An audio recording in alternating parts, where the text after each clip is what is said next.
The clay pitcher shatters on stone. Wine spreads out across the floor, red and warm, the exact color of something else entirely. 200 wolves laugh at once. Then the laughter dies. Not because anyone shouts. Because a wooden chair scrapes back barely a sound. One short rasp against stone and the whole great hall goes cold, as if someone has thrown open a door leading straight into winter. The air pressure drops, ears pop. The smell of fire and roasted meat is swallowed by something else, lightning, old ice, blood that dried 20 years ago. The girl kneeling in the spilled wine doesn't understand what's happening. She only knows her collar has slipped. Only knows that the pale mark on her shoulder, the thing an old woman in the washhouse hid beneath wool and shawls for 20 years and never once explained, is showing now in the firelight. And across the hall someone has just seen it. The shadow descends the steps.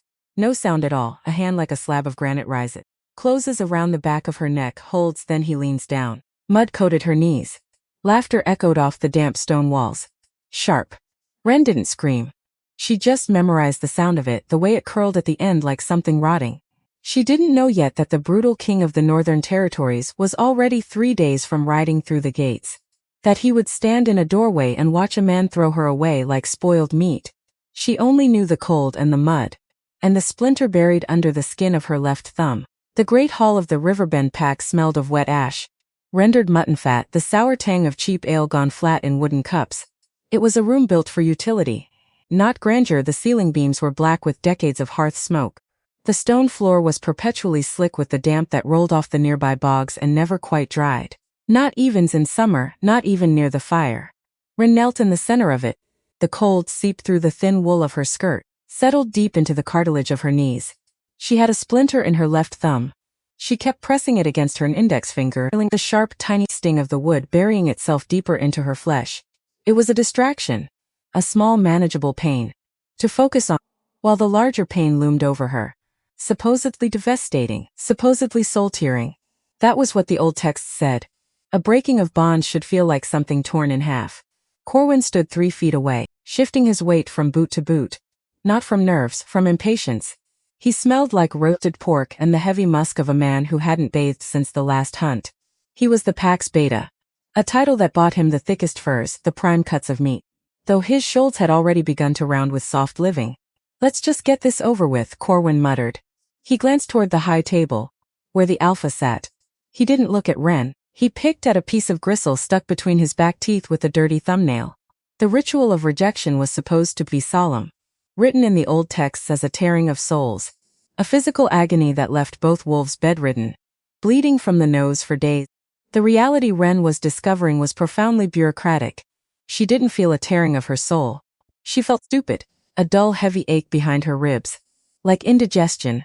Like something she'd eaten too fast and would regret by nightfall. Halvard, a graying alpha with a bad hip and a worse temper, waved a dismissive hand from his chair. Speak the words, Beta. We have 30 cords of wood to chop before the storm breaks. Corwin sighed, a heavy theatrical sigh. He finally looked down at her. His irises were a muddy hazel, lined with the red veins of a lingering hangover. There was no hatred in his face. That was the worst part. If he had hated her, it would have meant she mattered. Instead, his expression held the mild annoyance of a man forced to scrape mud off his boots before entering a warm house. I, Corwin of the Riverbend pack, he started. The words rolled off his tongue with practiced apathy. He paused, frowning. Wait. Is it reject you as my mate? Or sever the bond first? A few chuckles rippled through the gathering of wolves along the periphery of the hall. The sound bounced off the stone, echoed in the drafty space. Someone shouted from the back. More laughter. A hot sour knot formed in Wren's throat. She stared at the puddle of dirty water near Corwin's left boot. She hated him, yes. But right now, she hated herself more. Because her nose was running. Because the draft in the hall was freezing, and she could feel a single thick droplet gathering at her nostril. Because of all the things she'd rehearsed in her head the night before: dignity, stillness, a face like carved stone. None of it had survived contact with the actual moment. She sniffled. Wet. Pathetic. It cut through the silence. She wanted to be stoic. She wanted to stare into his eyes with cold defiance. Instead, she just wanted a handkerchief. Right, Corwin said, running a hand through his greasy blonde hair. I reject you, Wren. I sever the bond. I cast you back to the pack.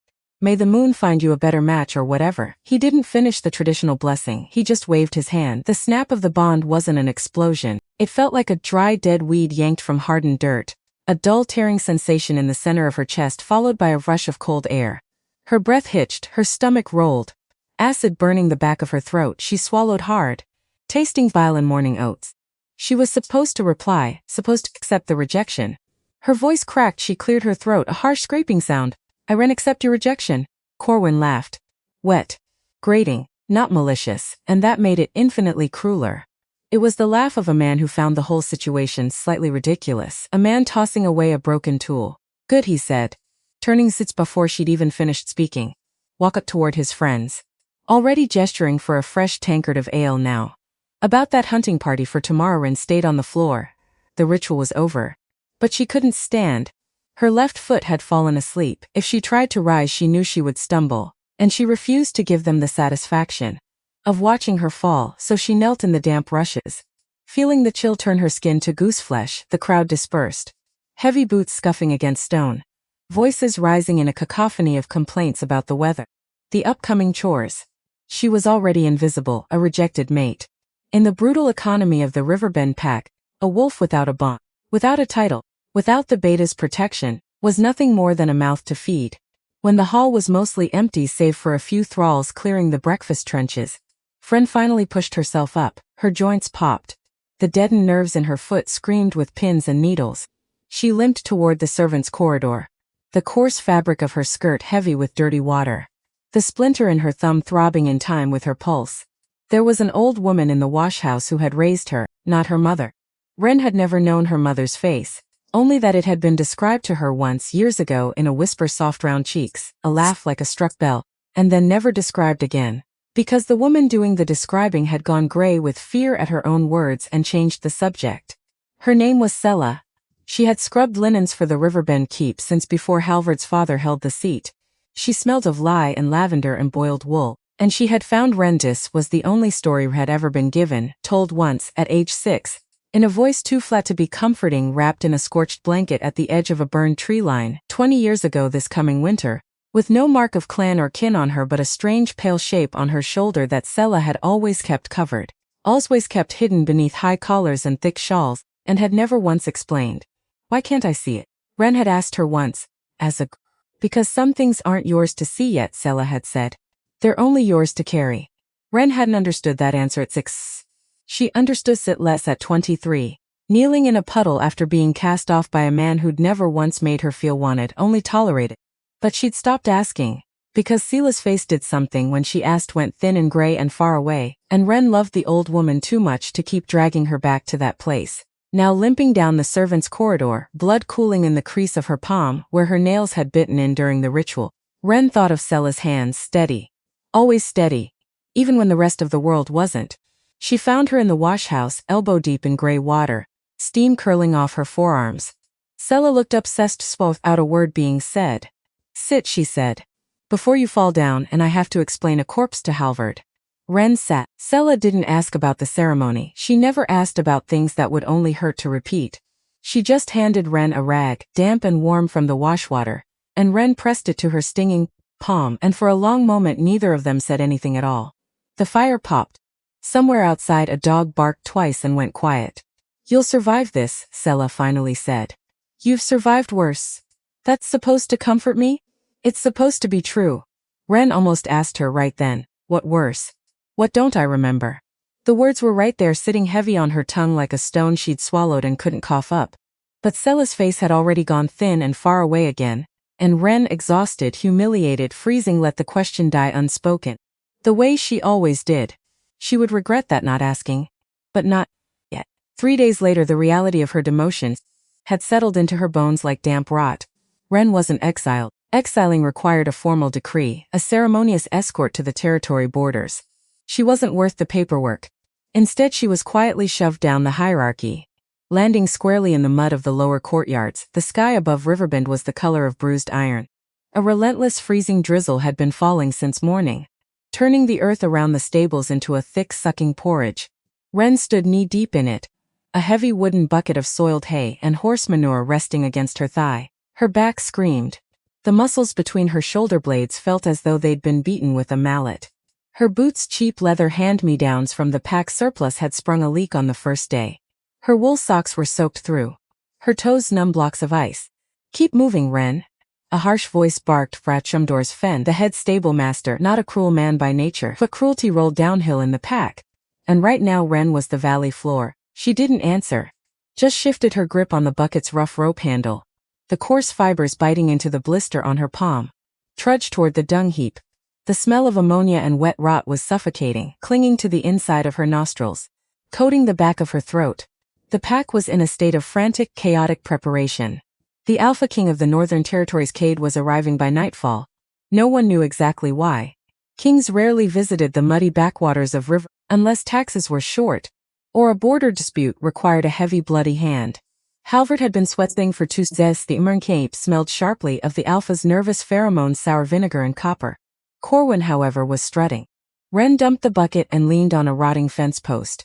Catching her breath, she watched from a distance as Corwin stood in the main courtyard, barking orders at a group of younger enforcers. He wore a new fur mantle, thick and black, clearly meant to impress the royal retinue. He pointed, shouted, laughed. Every time she heard that laugh, that breathy, careless chuckle, the dull ache in her chest flared. It wasn't heartbreak, it was something else. Something acidic. She didn't want him back. She just wanted him to trip and bite his own tongue. Wanted him to feel a fraction of the humiliation sitting like a lead weight in her stomach. The ground began to vibrate. It started as a low, rhythmic hum beneath the soles of her leaking boots. The muddy water in the hoofprints around her rippled. The ambient noise of the courtyard, the shouting, the clattering of iron pots from the kitchens, the whinnying of horses fell away. The air pressure dropped. Ren felt it in her ears, a sudden popping heaviness that made her jaw ache. The scent hit her a second later, not the smell of a normal wolf. Ozone. The sharp metallic tang of a lightning strike. Beneath it, crushed pine needles. Glacial ice. Old-dried blood, suffocatingly heavy. Rolling over the high walls of the keep like a fog. Pressing the breath from her lungs, the great oak gates groaned open. No trumpets. No heralds. Just the deafening, synchronized thud of heavy warhorses entering the courtyard. The king's personal guard. The Ashen Vanguard. They didn't look like the soft, well-fed wolves of Riverbend. They looked like predators carved from scarred wood and rusted iron. Cloaks ragged, armor dented. Eyes locked forward, and then Cade. He didn't ride at the front. He rode in the center. A massive looming shadow atop a destrier that looked more monster than horse. Ren shrank back against the fence, instinctively lowering her eyes. But she couldn't stop herself from peering through the greasy strands of wet hair plastered to her forehead. King Cade was not a handsome man. Southern bards sang of beautiful tragic royals with glowing eyes. Cade looked like a boulder that had survived a landslide. His jaw was a block of granite covered in thick, dark scruff. His nose had clearly been broken more than once. Healed with a slight crook. His shoulders were impossibly broad, stretching the thick boiled leather of his armor. He pulled back on the reins, his horse halting with a snort of steam in the freezing air. Halvard was practically vibrating with nervous energy. He rushed forward, splashing through the mud. Nearly tripping over his own heavy robes, he bowed low, exposing the back of his neck in a show of total submission. My king, Halvard, bleed you. Our halls are yours. Our meat is yours. Cade didn't dismount immediately. He sat in the saddle, his heavy hooded eyes sweeping over the courtyard. He didn't look at Halvard. He looked at the peeling paint on the keep doors, the rusted hinges on the armory, the mud. When he finally moved, it was slow.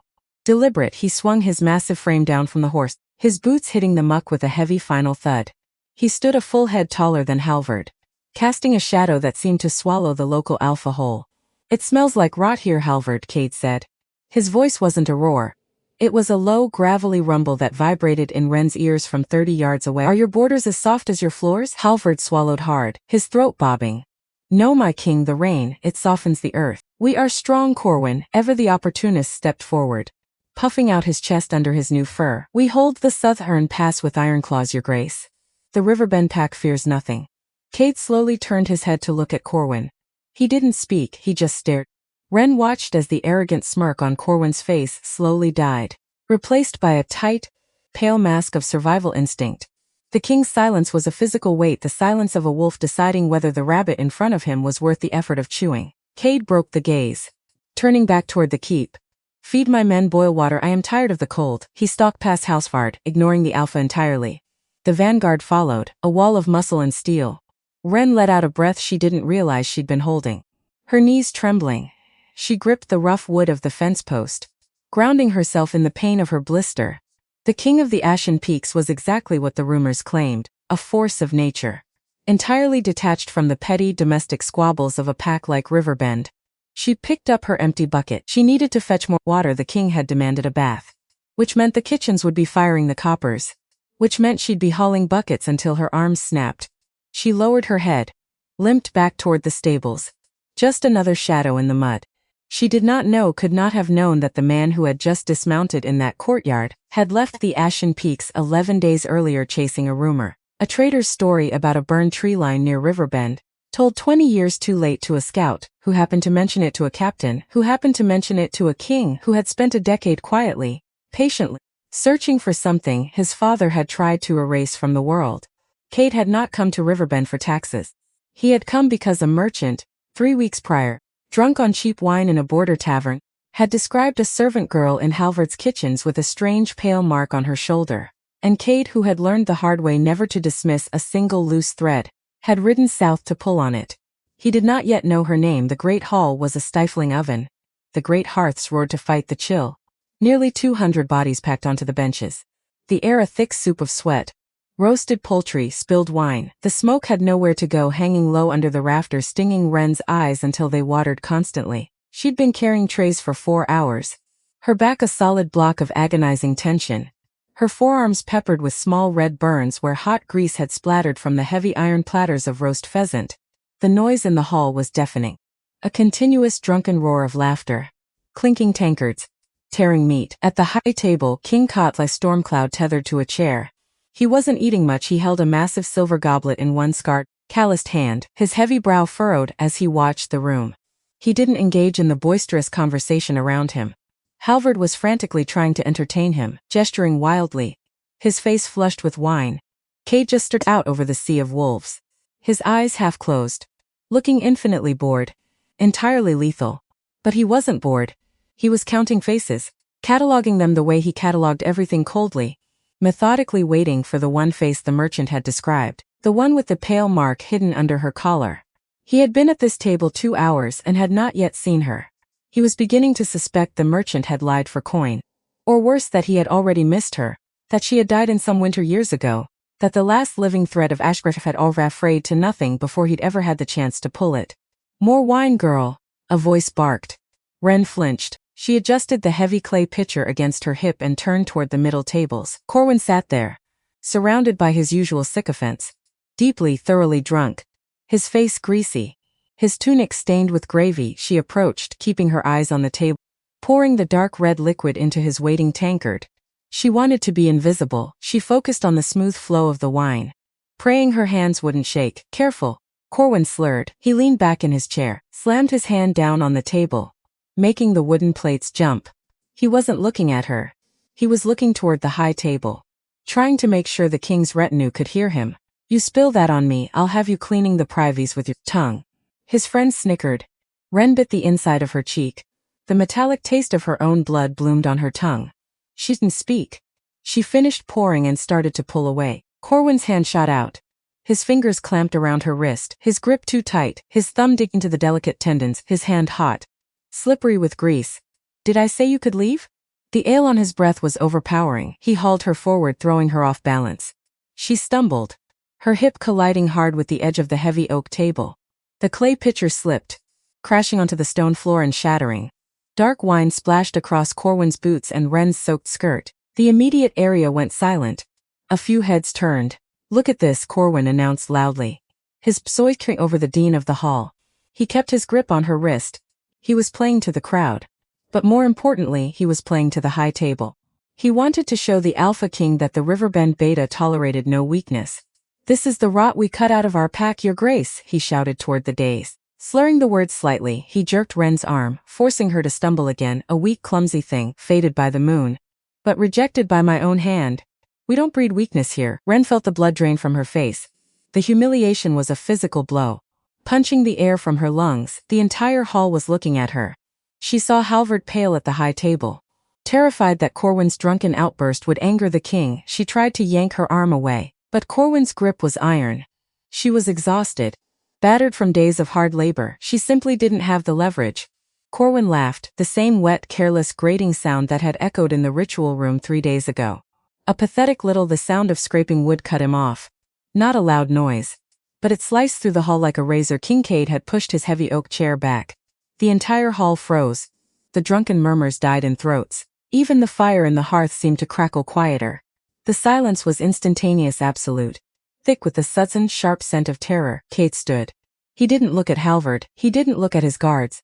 His eyes, the color of wet slate, locked entirely on Corwin's hand wrapped around Wren's wrist. He descended the 2 steps from the dais, his boots made no sound on the stone. For a man so massive he moved with the terrifying, fluid silence of an avalanche in motion. The air pressure in the room plummeted, Wren's ears popped. The scent of ozone and crushed rock flooded the stifling hall, suffocating the smell of roasted meat and spilled wine. Wolves scrambled over the benches, desperately backing away to clear a path. No one breathed. Cade stopped 3 feet from them. Up close, the sheer predatory mass of the man was paralyzing. Wren could see the faint white lines of old scars tracking through his scruff. She could see the steady slow rise and fall of his broad chest. He didn't yell, didn't issue a "Come on." His thick Mormon's fade had gone the color of spoiled milk. The drunken arrogance evaporated, leaving raw, unadulterated panic. His hand went slack. He dropped Wren's wrist as if her skin had suddenly turned to hot iron. He took a stumbling step backward, his slipping on the spilled wine. My king," Corwin whispered, his voice trembling. Cade ignored him. He stepped past the beta, moving into Wren's personal space. Every instinct in her body, inherited from thousands of years of prey drive, screamed at her to drop to the floor, to expose her throat. But her legs wouldn't bend. She was locked in place, staring up at the giant of a man. Cade looked down at her, his gaze gentle. It was anatomical. He took in her exhaustion, the dark circles under her eyes, the greasy hair plastered to her skull, the red burn marks on her forearms. He smelled the sour tang of the wine, the dirt of the stables, and beneath it all the lingering hollow scent of a severed bond, and beneath that, something else. Something old. Something that made his jaw tighten so slightly that no one but the man closest to him, Bram, captain of the vanguard, missing an eye and nothing else, would have caught it at all. Smoke. Old smoke. The kind that clings to skin for 20 years if the fire had been hot enough. If the fire had been then that ended into bloodline instead of a house. Cade did not let his face show it. Slowly he raised his hand, his palm enormous, rough with thick calluses. He reached out and wrapped his fingers around the back of her neck. His hand radiating heat, a firm heavy grip, not painful but entirely inescapable. Wren's breath hitched. She looked into his slate-gray eyes, finding no pity there. Only a dark simmering violence and something else. Something that didn't have a name yet, not gentleness, not tender, something closer to recognition. Cade leaned down. He didn't announce his intentions, didn't speak to the Alpha or the Hall. He buried his face in the crook of her neck. Wren felt the coarse bristles of his beard against her collarbone, felt his chest press against hers, a wall of solid muscle. She inhaled sharply, her lungs filling with a dizzying scent of ozone and ice. Then he opened his jaws. Was not romantic. It was a brutal territorial claiming. His thick hind sank into the heavy trapezius muscle where her neck met her shoulder. Wren gasped. A sharp, ragged sound. The pain was immediate. A blinding spike of white heat. She felt the skin tear. Heard hissing subtle crunch of his teeth scraping against her collarbone. Her knees buckled instantly. Cade didn't let her fall.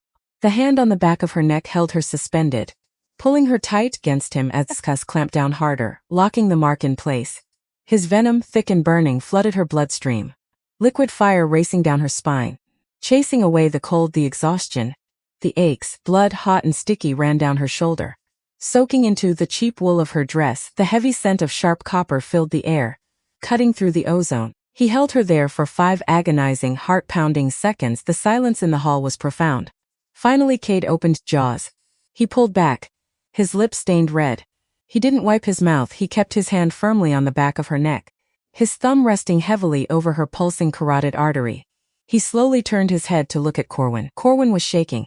Visible, violent tremors shook his entire body. He was emitting a sharp, pungent stench of pure fear. He looked at the fresh, bleeding royal mark on the neck of the woman he had thrown away like garbage just days prior. "You've discarded this," Cade grumbled. His voice echoed in the dead silence of the hall. It was a statement of fact, devoid of emotion, which made it all the more terrifying. Corwin couldn't speak. He just nodded, his eyes wide, completely overwhelmed by the king's aura. Cade pulled Wren closer to his side, the heat of his body burning through her wet clothes, her heart hammering against her ribs. A frantic, erratic bird trapped in a cage. You're lost, Beta, Cade said softly. He didn't look at Corwin again. He turned, keeping his heavy grip on Ren. Began to walk toward the main doors of Ren stumbled alongside him. Her mind completely blank. Her body vibrating with the shock of the mark and the sheer overwhelming reality of the monster holding her. The crowd parted instantly, dropping to their knees as the king of the Ashen Peaks dragged his bleeding, terrified new mate out into the freezing rain. The freezing rain hit her face like a handful of gravel. The shock of the cold air colliding with the boiling heat of the venom in her veins made Ren's knees buckle. She would have face-planted into the courtyard mud, but Katie's grip on her neck didn't loosen. He practically carried her, his long, heavy strides forcing her to stumble run at his side. The Ashen Vanguard closed in around them instantly, a wall of rusted iron and heavy cloaks, shielding them from the prying eyes of the pack. They didn't head for the lower barracks. Cade dragged her straight toward the keep's central tower. Up the wide stone stairs that led to the Alpha's private suite rooms, Halvard had hastily vacated for the king. The stairwell smelled of stale lavender and damp stone. Ren's breathing was a loud, ragged rasp in the tight space. The bite throbbed. It wasn't just pain anymore. It was a rhythmic, pulsing heat that kept perfect time with the heavy thud of Cade's boots. The venom was a physical weight in her bloodstream, making her vision swim, blurring the edges of the stone walls. Cade kicked the heavy oak door open. It slammed into the stone wall with a crack that echoed down the stairwell. He hauled her inside, finally let go. Ren hit the floor, the thick woven rug scraped against her bare knees. She stayed there on all fours gasping, her wet hair hanging in her face.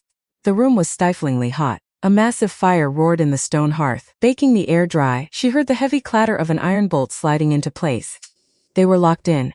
Above her, Cade began stripping off his armor. He didn't speak. Unbuckled his heavy sword belt. The leather groaning. Dropped it onto a wooden table. It hit with a massive, decisive thud. Then came the boiled leather chest piece, sliding off his broad shoulders, followed by the heavy steel bracers. Ren managed to push herself up into a sitting position. Her hand instinctively flew to her neck. Her fingers came away slick, coated in dark sticky crimson. The torn flesh felt hot to the touch, the edges ragged. Don't touch it, a gravelly voice commanded. She flinched, snapping her head up. The sudden movement sent a spike of nausea rolling through her stomach. Cade stood by a wash basin across the room. He had stripped down to a simple coarse linen tunic that clung to the sweat on his chest. Without the bulky armor, he didn't look smaller. He looked denser. He poured water from a steaming copper pitcher into the basin, picked up a clean rag, turned toward her. Every prey instinct she had screamed at her to scramble backward, press her spine against the furthest wall. She didn't move. She was too tired. And the venom was making her limbs feel like wet sand. Cade knelt in front of her. The floorboards groaned under his weight. Up close, the sheer proximity of him was suffocating. He smelled like ozone, dried sweat, the sharp metallic tang of her own blood on his breath. He reached out and grabbed the collar of her soaked wool dress. With one sharp, effortless pull, he ripped the fabric down her shoulder, exposing the bite. The cold air hit the raw wound. Ren hissed, her shoulders shrinking inward. He grunted. He didn't ask for permission. He pressed the hot, wet rag directly against the puncture wounds. Ren bit her tongue to keep from screaming. The heat and the friction felt like sandpaper on raw nerve endings. She squeezed her eyes shut, her hands balling into fists on her lap. Her left thumb throbbed. The splinter, the tiny stupid piece of wood, was still buried under her skin. Amidst the chaos of kings and claiming bites, her brain latched onto that small mundane pain. It anchored her. Cade wiped the drying blood from her collarbone, his touch entirely devoid of gentleness, practical, thorough, like a groom tending a valuable injured horse. You're shaking, he noted, his voice a low rumble in his chest. I'm wet, she managed to say, her teeth chattering uncontrollably. And you bit me, I claimed you. He tossed the bloody rag into the basin. The water instantly bloomed a murky, rusty pink. There is a difference. A violence, a claim is a boundary. No one in that mud pit will ever touch you again without answering to my vanguard. Ren looked at him, her eyes wide, taking in the rough, scarred plane of his jaw, the heavy slope of his shoulders. Why? It was a stupid question, a naive question, but she couldn't stop the word from falling out of her mouth. She was a rejected, clumsy servant who smelled of horse manure. She wasn't a prize, she wasn't a prophecy. She was a girl with a splinter in her thumb and no idea, none of why a king who could have anyone had just torn open her shoulder in front of 200 witnesses. Cade paused, gray eyes locking onto hers. There was no grand romance in his expression, no poetic longing. I have watched Halvard's pack rot from the inside for 3 years, Cade said slowly, his voice flat. Soft wolves. Arrogant Battus. They breed weakness because they reward posturing over substance. He leaned in closer, his thumb coming up to brush a strand of wet, dirty hair from her cheek. His skin rough like hardened leather. You didn't break when he stripped you. You didn't cry when he humiliated you. You carried the buckets with a straight spot. His thumb dragged down, coming to rest heavily on the uninjured side of her neck, feeling the frantic, rabbit-fast pulse beating against his palm. I don't need a soft queen, Wren. The north is ice and stone. I need a wolf who knows how to survive the mud. It's not the whole truth. He knew that even as the words left his mouth, there was a merchant story sitting in his chest like a stone he hadn't set down yet. There was a burned tree line, 20 years cold, and a mark he had not yet been given permission to see. But it was not a lie either, every word of it was true. He had simply chosen for now not to say all of them. He stood up abruptly, breaking the contact. The sudden absence of his heat made her shiver harder. He walked to his leather pack, rummaged inside, threw a massive thick wool tunic at her. It hit her in the face, smelling of pine and smoke. Take those wet rags off, you're ruining the floor, he ordered, turning his back to her to tend the fire. Sleep on the bed. We leave at dawn. Wren sat there for a long moment, the heavy tunic draped over her head. The adrenaline was finally crashing, leaving behind a hollow, aching exhaustion. Slowly she pulled the wet dress over her head, her muscles screaming in protest. She slipped into his oversized tunic. It hung past her knees, enveloping her in his scent. She didn't look at the fur-lined bed.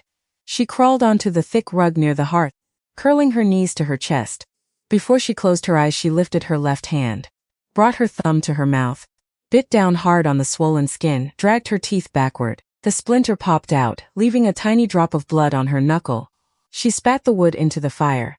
She did not see Cade turn his head once from where he stood at the window, watching her fold herself small against the rug the way something used to hiding hurt always did. She did not see the way his jaw tightened, or the way his hand, for just a moment, closed into a fist against the stones. He was thinking of a name he had not spoken aloud in 10 years. A clan wiped from every map his father had ever drawn. A promise he'd made to himself the day he buried what was left of his father's records, that if even one thread of Ashgrave still breathed in this world, he would find it before it frayed to nothing. He was almost certain now. 3 nights from now, he told himself, when they made camp and the firelight was steady and her collar slipped away. Collars always slipped in sleep. He would know for certain. Then she slept. The dawn was aggressively cold. The rain had stopped sometime in the night, leaving behind a brittle white frost that coated the courtyard mud in a thin layer of ice. The sky was the color of a bruised plum, slowly lightening in the east. Wren's neck felt as though someone had driven a hot iron spike through her trapezius muscle. Every time she turned her head, the torn tissue pulled, sending a sharp ache down her spine. The venom had settled, leaving a dull, humming heat in her chest that felt entirely foreign. She stood in the center of the courtyard, wrapped tightly in a massive black wolf pelt cloak Cade had dropped onto her chest before sunrise, heavy, smothering her in his scent. Acting as a physical barrier against the biting wind, the entire Riverbend pack was assembled. Standing in ragged, shivering lines, no one spoke, the silence thick, oppressive, broken only by the snorting of the vanguard's warhorses, the creak of freezing saddle leather. Halvard stood near the keep doors, his posture hunched, his eyes darting nervously toward the royal guard. Next to him stood Corwin. The beta looked terrible. The arrogant strut was gone, replaced by a hollow, sunken pallor. The heavy fur mantle he'd paraded around in yesterday looked suddenly pathetic compared to the scarred, lethal armor of the northern wolves. Somewhere behind the lower crowd, half hidden by the doorway of the washhouse, Sella stood with her hands folded tight into her apron, watching. Her face did the thing it always did when the past got too close to the surface, went thin and gray and far away. She did not step forward, she did not call out, but her eyes never left the mark on Wren's shoulder, visible now above the collar of the borrowed cloak, and something in her posture, the way her shoulders sagged, just slightly, like a weight set down after 20 years of carrying it, suggested she understood, better than anyone else in that courtyard, exactly what had just happened. Cade emerged from the keep. He didn't walk, he stalked. He wore his full armor, the dark steel absorbing the weak morning light. He bypassed Halvard entirely, moving straight toward his massive destrier. Corwin, driven by some desperate suicidal need, took his pride in front of his pack. "You're gray? To Grace?" Corwin blurted, his voice cracking slightly in the frigid air. "I meant no disrespect last night. The Aelid clouded my bram." Cade barked the name, cutting through Corwin's babbling like a heavy axe through rotten wood. The vanguard captain, a massive wolf with a missing eye, snapped to attention. "My king, tell Halvard his tribute is due to at the winter solstice. If he is light by a single copper, I will burn this keep and salt the bogs." Cade swung a heavy leg up, planting his boot in the stirrup. Corwin stood frozen, his mouth half open. He wasn't even worth a sneer. In the eyes of the Alpha King, Corwin was simply background noise. He was nothing.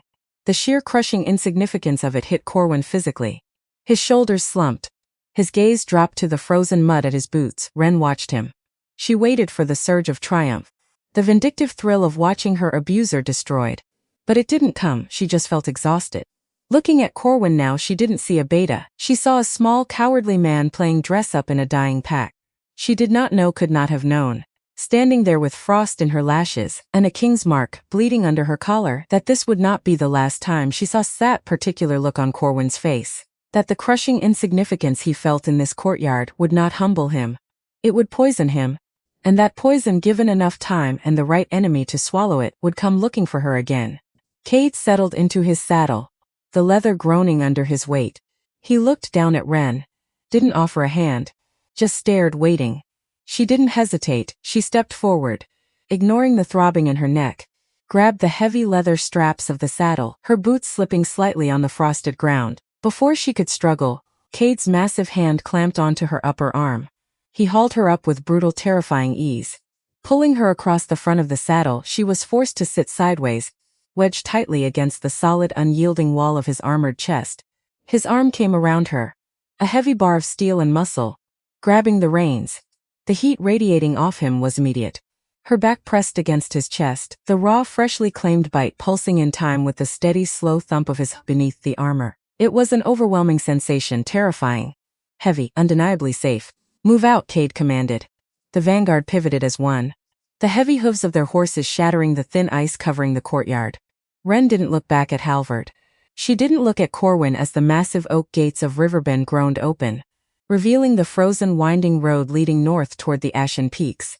For one moment, though, as the horse turned, her eyes caught the washhouse doorway, caught the old woman standing there, small and gray, and finally letting herself cry.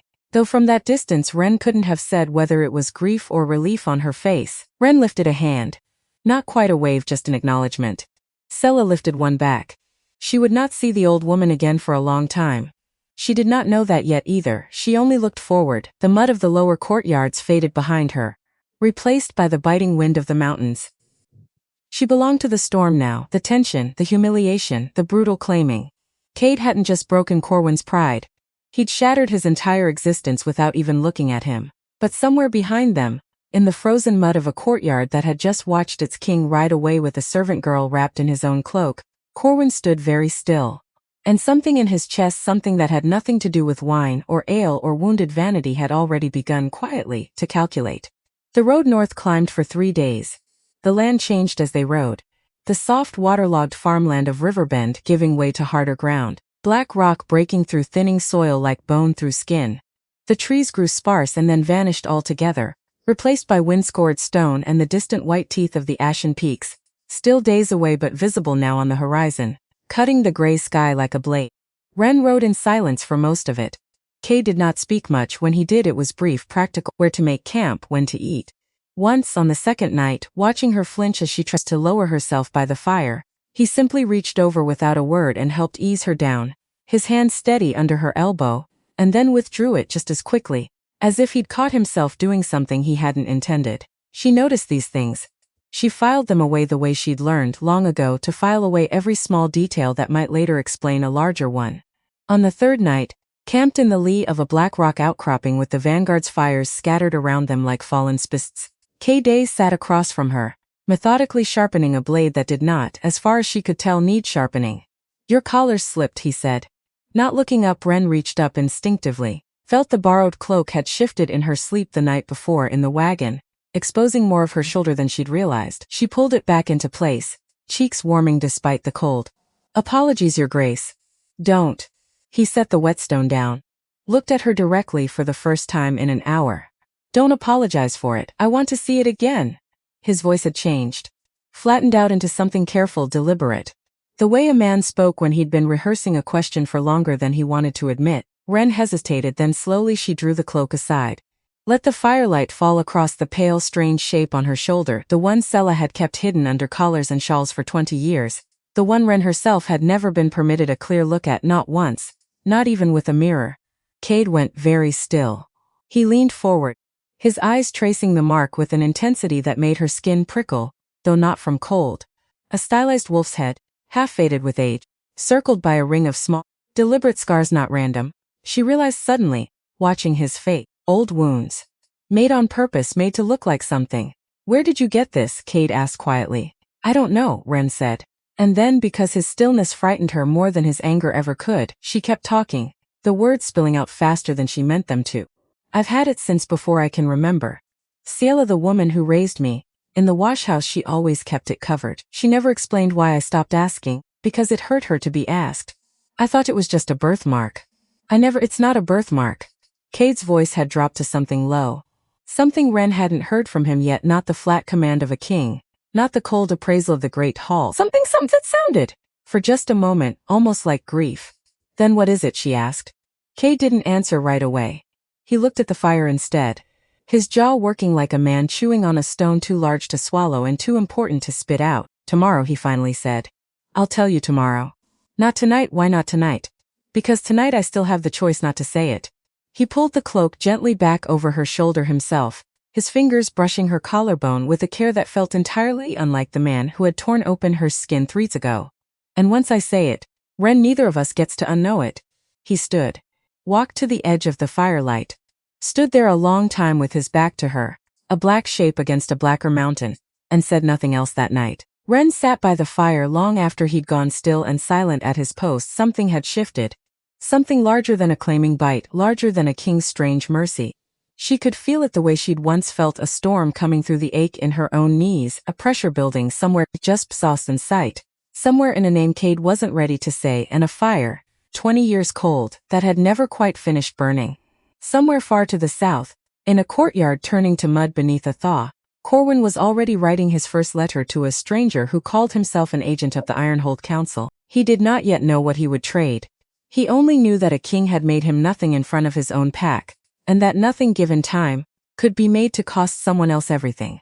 The fire cracked once, low, and went on burning through the cold. The ashen peaks did not look real at first.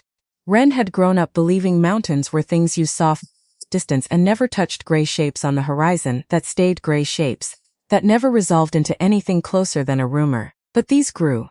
Day by day, as the vanguard rode north, the mountain stopped being a horizon and became a wall, became a ceiling. Until on the 5th day she looked up from the saddle and could no longer see where the stone ended and the sky began, because the peak above her had simply swallowed the sky whole. Cade did not point any of this out to her. He rode. He watched the road. He watched her sometimes, when he thought she wasn't looking, though she was always looking. Because looking was the only thing had left to do with the fear sitting cold and constant in her stomach. Ashen Keep rose out of the rock like something that had grown there instead of been built. Black sheer walls. No warm color anywhere, no gold in thatch, no whitewashed plaster, nothing soft. Just iron and granite and ice stacked high enough to disappear into cloud. The gates opened without ceremony, no cheering crowds. No flowers thrown at the returning king. Just a long column of vanguard riders passing beneath a black portcullis into a courtyard so cold that Ren's breath came out in visible clouds even at midday, and dozens of pale, watchful faces, turning to look at the woman riding in front of the king's saddle. Nobody bowed to her. They bowed to Cade. Deeply, immediately. The moment his boots hit the stone. But their eyes came right back to Ren before their spines had even finished straightening. And what she saw in those eyes wasn't not, it was arithmetic. Who is she? What is she worth? What does she cost me? Cade swung down from the saddle, reached up, lifted Ren down as though she weighed nothing at all, which she did not appreciate, because it made the ache in her shoulder flare bright and hot, and because it meant the entire courtyard watched her be handled like cargo instead of walking down on her own 2 feet. This is Ren, Cade said, to no one in particular. To everyone's at once. She is under my mark. Treat her accordingly. Nobody asked what that meant, nobody needed to. They gave her a room in the east wing. Not the servants' quarters. Not the royal chambers either. Something in between, a stone room with a narrow bed, A single window slit that looked out over a drop so sheer it made her stomach lurch the first time she looked down, and a door that locked from the outside, which she noticed on the second night when she tried the handle out of nothing more than habit and found it wouldn't turn. She didn't mention it to Cade. She told herself it didn't matter. Told herself a locked door was nothing, was less than nothing compared to what she'd survived at Riverbend. But she lay awake that second night with her thumb pressed hard against the pad of her index finger searching, out of old habit, for a splinter that wasn't there and thought about how a cage could be built out of stone just as easily as it could be built out of shame, and how she hadn't yet decided which one she was living in now. Because that was the thing nobody warned her about. Trading one kind of powerlessness for another. The court did not make it easy. There was a woman named Isolde Sharp-Boned, Sharp-Tongued, a cousin of some minor northern Chu, who took one look at Ren's chapped hands during the welcoming feast and said, loudly enough for 3 tables to hear, "Careful, girl. The soup spoon goes on the outside." Ren picked up the spoon on the outside. She'd learned that trick a long time ago. Watch first. Move second. Never let them see you guess. There, Isolde said, smiling without warmth. Someone taught her something. Sella taught me plenty, Ren said. Quiet even. She just never taught me how to be cruel to someone for the crime of not already knowing things nobody bothered to show them. The table went quiet for a beat too long. Then someone at the far end laughed a short, surprised bark of a laugh, quickly swallowed, and Isolde's face went the color of old wine, and she did not speak to Ren again that night. It was a small victory, it did not feel like one. Because that was 1 table, 1 woman. And there were 40 tables in that hall, and every single one of them was doing the same arithmetic, the same quiet subtraction servant, minus title, minus bloodline, minus everything but a king's bite mark on her shoulder, and Ren understood, with a clarity that settled into her bones like the cold of the mountain itself, that she had not escaped judgment at Riverbend. She had only traded judges. Cade found her 3 nights later. She was sitting on the floor of her room, not the bed, the floor, because something about the floor felt more honest when the door opened without a knock. Only Cade didn't knock. Everyone else did, or didn't come at all. He filled the doorway the way he filled every doorway, too broad, too still, casting a shadow that made the small room feel smaller. He looked at her sitting on the floor, looked at the bed, untouched, blankets still folded the way the servants had left them 3 nights ago. You don't sleep in the bed, he said. Not a question. I sleep where I sleep.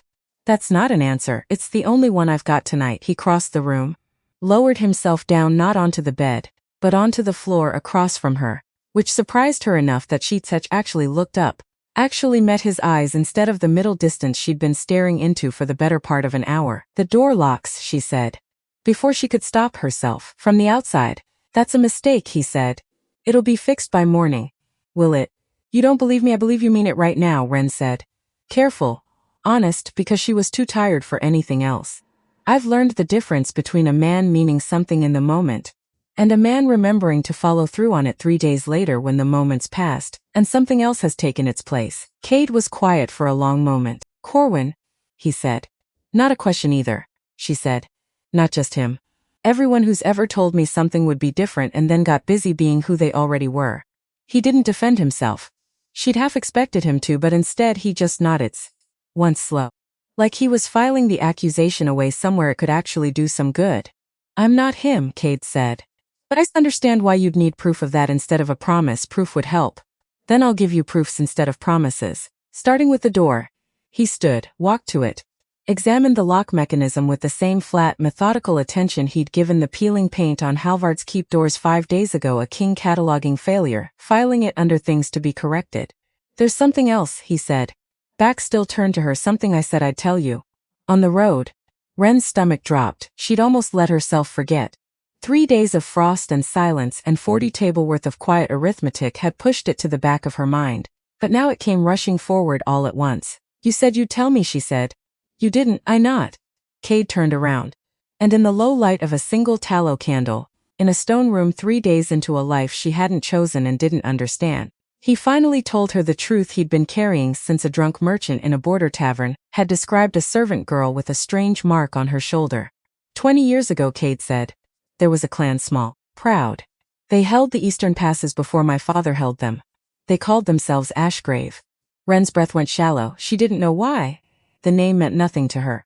And yet something in her chest had already started to ache before he'd finished the sentence, the way a bone aches before the weather turns.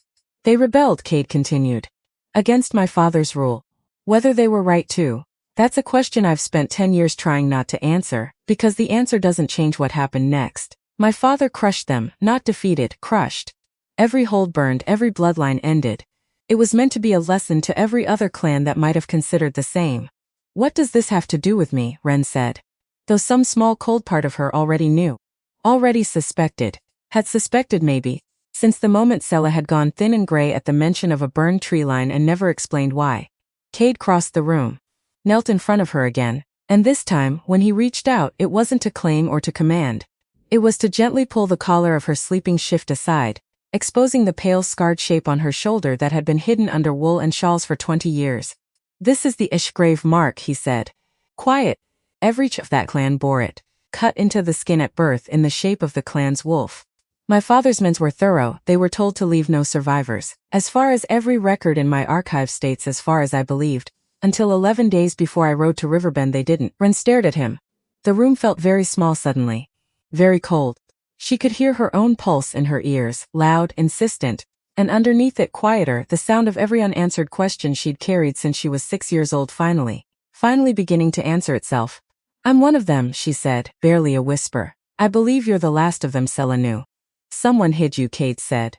Someone got you out before the fire finished its work, and kept you hidden for 20 years under a stranger's roof, in a stranger's pack, and never once told you what you were, because telling you would have meant putting a target on your back that no washhouse in Riverbend could have protected you from. Ren pressed her palm flat against the mark on her shoulder, as if she could feel it differently now that it had a name. Your father did this, she said. Yes, and you're a son, yes. She looked at him. Really looked past the armor, past the scars, past the terrifying stillness that had made an entire hall of Riverbend wolves drop to their knees. She looked for the thing she was afraid she'd find, the satisfaction. The triumph of a king who'd finally hunted down the last loose thread his father had left behind. She didn't find it. What she found instead was grief. Old, tired, carefully buried grief. The kind a man learns to carry so well that most days he forgets it's there at all, until a servant girl with a familiar mark on her shoulder makes him remember all at once. Why tell me this, Ren said. You could have kept it. I never would have known. Because you asked why, Cade said. In the hall that first night. You asked why I claimed you, and I gave you half an answer because the other half wasn't mine to give yet. It's yours. It's always been yours. I just delayed handing it over because once I said it out loud, I couldn't protect you from what it means anymore. I could only stand beside you while you carried it. Ren didn't cry, she'd expected to. But what came instead was quieter. Heavier. A kind of settling, like a stone finally finding the bottom of a well it had been falling down for 20 years. I want to know everything, she said. Not the version that's easy to tell everything. It will take longer than one night. Then we start tonight. And we don't stop until it's finished, Ren said. I've spent 20 years not knowing who I am because everyone around me decided the truth was too heavy for me to carry. I'm done being protected from myself. Recognition moved through Cade's expression. The look of a man realizing the woman in front of him was not going to be the soft queen anyone expected, north or south, and that this refusal to look away from her own wreckage was exactly the thing that had made him claim her in the first place. Even before he'd known her name, meant something older and heavier than either of them had understood in that hall. All right, Cade said, everything. And he sat with her on the cold stone floor of a locked room that would not be locked again after that night, and he told her everything he knew. It was not a short conversation. It stretched past midnight, past the point where the candle guttered low, and Cade lit a second one without breaking the thread of what he was saying. Past the point where Ren's legs went numb beneath her and she didn't move, because moving would have meant breaking whatever fragile thing was happening in that room. He told her about his father Alaric, a king who ruled through fear because he'd been raised believing fear was the only currency that never devalued. He told her about the Eastern Passes, and the years of tension before the rebellion, tension that had less to do with ambition, and more to do with grain quotas and broken promises that the crown had made and never kept. He told her that Ashgrave hadn't started the fight, that the histories written in his father's court claimed otherwise, but that he'd found, years later, going through old ledgers his father had never bothered to burn, evidence that the clan had sent 3 separate petitions asking for relief from a famine tax before a single sword was drawn. Your father ignored them, Ren said. My father burned the petitions, then burned the people who'd written them, when they finally stopped asking politely. Why are you telling me this? The parts that make him look worse. You could have softened it. Because you'll find the truth eventually, Kate said. You've already proven you don't stop asking questions, you start. I'd rather you hear it from me whole, than piece it together later and wonder what else I decided you weren't strong enough to hear. Ren thought about that for a long moment. About Sella going thin and gray, deciding again and again across 20 years that Ren wasn't strong enough. About how much of her life had been built on other people's careful, well-meaning silences. That's the first thing about you I actually trust, she said. A small, unpracticed warmth crossed Katie's mouth, not amusement, nothing that light but something adjacent to relief. Good, he said. Trust is a slower thing to build than a claim. I'd rather earn it than assume it. He told her about the massacre itself, not in detail. Not the kind of detail that would have served no purpose except cruelty, but enough. Enough for her to understand the scale of it. A valley of holds burned in a single week. Livestock slaughtered so nothing survived that could be rebuilt from. Children among the dead because his father's men had been given no instruction to spare them. And men given no instruction to spare children rarely find the mercy in themselves to do so unprompted. How did I survive? Ren asked. Her voice small in the candlelight. I don't know yet. I know a scout's report from that week mentions a servant woman fleeing the burning valley with a bundle she wouldn't put down even when ordered to. The report says she was let go not out of mercy, but because chasing one fleeing woman with an infant wasn't worth the time when there was still a valley to finish burning. Sella, Ren whispered lightly. I can't confirm it without asking her directly. But the timeline fits. The distance fits, and the mark on your shoulder fits a family line. I have partial record of one household, slightly apart from the others, that held a minor position advising the Ashgrave elders. If I'm right, your parents weren't just clan. They were counsel to the clan leadership. Which is part of why my father's men would have made certain to finish the job if they'd known which infant they were letting go. Ren sat with that. The idea that she'd survived not because anyone had chosen mercy, but because a soldier had simply decided one crying woman wasn't worth the extra hour of daylight. It should have made her feel small instead. Strangely, it made her feel something closer to fury, cold and clean and entirely her own. Your father is dead, she said. Isn't he? You wouldn't be telling me all this if he wasn't 6 years dead, Cade said. I've spent every year since trying to be something other than what he built me to be. This is part of that. I don't know if it fixes anything. I don't think a single act of finding one survivor balances a valley of ash, but I couldn't let the thread go once I found it. I owed that much to whoever was left. You didn't know it was me, Ren said. When you claimed me in the hall, no, I suspected. I wasn't certain until I saw the mark clearly 3 nights into the ride north. Then why claim me at all before you knew for certain? You could have waited, investigated quietly. Instead you did it in front of the entire hall, in front of Corwin, in front of everyone. Cade was quiet for a moment, because watching him humiliate you, he said, finally made something in me decide it didn't matter, in that moment, whether you were Ashgrave or not. You didn't deserve what he was doing to you. That much was true, regardless of your bloodline. The claim started as protect. The rest the truth about who you are that came after, and it only made the reason to protect you heavier. It didn't create the reason in the first place. Ren looked at him for a long moment. It was, she realized, thing most honest had said to her in 20 years. All right, she said. Quiet. Then I believe you. The weeks that followed did not undo all at once everything the court had already decided about her, Isolde still whispered. Other names still did the arithmetic every time she entered a room. Still weighed servant and stranger and southern mud against the king's mark and came away unconvinced the ledger balanced in her favor. But something had shifted, quietly in Ren herself. She stopped flinching at the whispers. Not because they'd stopped hurting, they hadn't, but because she'd started to understand, for the first time in her life, that the hurt didn't mean anything about her. It only meant something about the people small enough to need someone smaller to look down on. She spent her mornings with a woman named Odeline, an old healer with hands as steady as Hella's had ever been, learning the properties of the mountain herbs that grew in the thin soil above the tree-line yarrow for bleeding, feverbane for the chill sickness that swept the lower barracks every winter, silverleaf for wounds that wouldn't close clean. She spent her afternoons, at first reluctantly, and then with something that surprised her by feeling almost like hunger, learning the layout of the keep itself, not the grand halls, but the working bones of it. The kitchens, the stores, the tunnels that ran beneath the walls to the well house, dug generations ago so the keep could survive a siege without ever opening its gates for water. She learned these things the way she'd learned to survive. River bends mud quietly, thoroughly, without asking permission.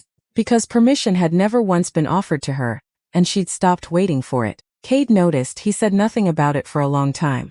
Just watched the way he watched everything, cataloging, filing as Ren went from a woman who slept on the floor of a locked room, to a woman who walked the keep's lower passages, with the easy, unhurried confidence of someone who'd decided somewhere along the way that this cold black fortress was not going to be another cage. One evening 3 weeks into her time at Ashen Keep, he found her in the stable not attending to duties this time. No bucket, no manure. Just standing at a stall rail with her hand resting on the nose of a gray mare. You could have a servant do that, Cade said. Feed her. Groom her. You don't have to do the work yourself anymore. Ren didn't turn around. I know, then why do it? Because it's mine, she said. Nobody gave it to me. Nobody can take it away by deciding I don't deserve it anymore. Everything else in my life, the mark, the title, someone else handed it to me or forced it on me or explains it to me after 20 years of silence. This I built myself one bucket at a time. Nobody gets to tell me I didn't earn it. Katie was quiet for a long moment. That's the most Ashgrave thing you've said since you arrived, he said finally. What do you mean? My records, what little survive, say the clan valued exactly that. Earn things over given things. It's part of why my father found them so difficult to rule. You can't threaten some to submission if what they value most can't be taken from them by force. Ren turned to look at him then. Something in her chest, unfamiliar and slow-growing, settling into place. Then maybe I'm more like them than I thought, she said. Even without remembering a single thing about them. Blood remembers things minds forget, Cade said. I've come to believe that watching you these 3 weeks, whatever else you don't know about where you came from, that part of it, I think, never left you at all. 500 miles south, in a fortress carved into the black cliffs of the Ironhold coast, Corwin knelt on a floor considerably colder than the mud he'd once made Ren kneel in. He had ridden for 9 days to get here. Had crossed 2 border checkpoints on forged papers a Riverbend merchant had sold him for the price of his last decent horse. Had told himself every mile of the way that this was strategy. That this was a beta doing what a beta was supposed to do, finding leverage, finding advantage, finding some path back from the crushing insignificance of that courtyard where a king hadn't even bothered to threaten him. He had not told himself not once in 9 days that this was revenge. But kneeling now in a war room hung with maps of territory his own king had bled to hold, in front of a woman who called herself First Marshal Vesatha of the Ironhold Council, sharp-faced, gray-eyed, missing 2 fingers on her left hand from a war Corwin had only ever heard about in tavern songs. The word revenge sat in his chest anyway, heavy and undeniable no matter what he called it out loud. You understand what you're offering, Vesa said. She did not look up from the map she was studying. It's a crown that, by every account I've heard, does not forgive quietly. I understand it better than you think, Corwin said. I watched him take everything from me in front of my own pack without raising his voice. I have nothing left for him to take a second time. Everyone believes that, Vesa said, right up until the second time comes. Then let me prove I mean it. Vesa finally looked up. How? Swallowed. This was the part he'd rehearsed the longest. On the road, in the cold, in the taverns where he'd stopped to drink away the shame. Just enough to be able to face the next day's ride. I know Riverbend, he said, every supply route into it. Every weak point in Halvard's walls which I've walked since I was a boy. I know the road north to Ashen Keep. I rode it myself watching Kade drag her away. And I counted every mile, every choke point, every place a small force could bottleneck a larger one. And I know the Keep's outer defenses better than most of Katie's own court does, because I spent 2 nights inside those walls as a guest before I understood exactly how little I mattered to him. You'd sell out the woman too, Vesa said, watching him carefully. The one he claimed. Your former mate. Something guarded moved behind Corwin's eyes. Something he didn't examine too closely. Because examining it would have meant admitting what it actually was. She was never mine to sell out, he said. I threw her away myself in front of 200 witnesses before Kate ever touched her. Whatever she is to him now, she stopped being anything to me the moment I said the words. This isn't about her. Vesa studied him for a long moment. Long enough that Corwin felt sweat gather at his collar despite the cold stone room. I don't fully believe you, she said finally.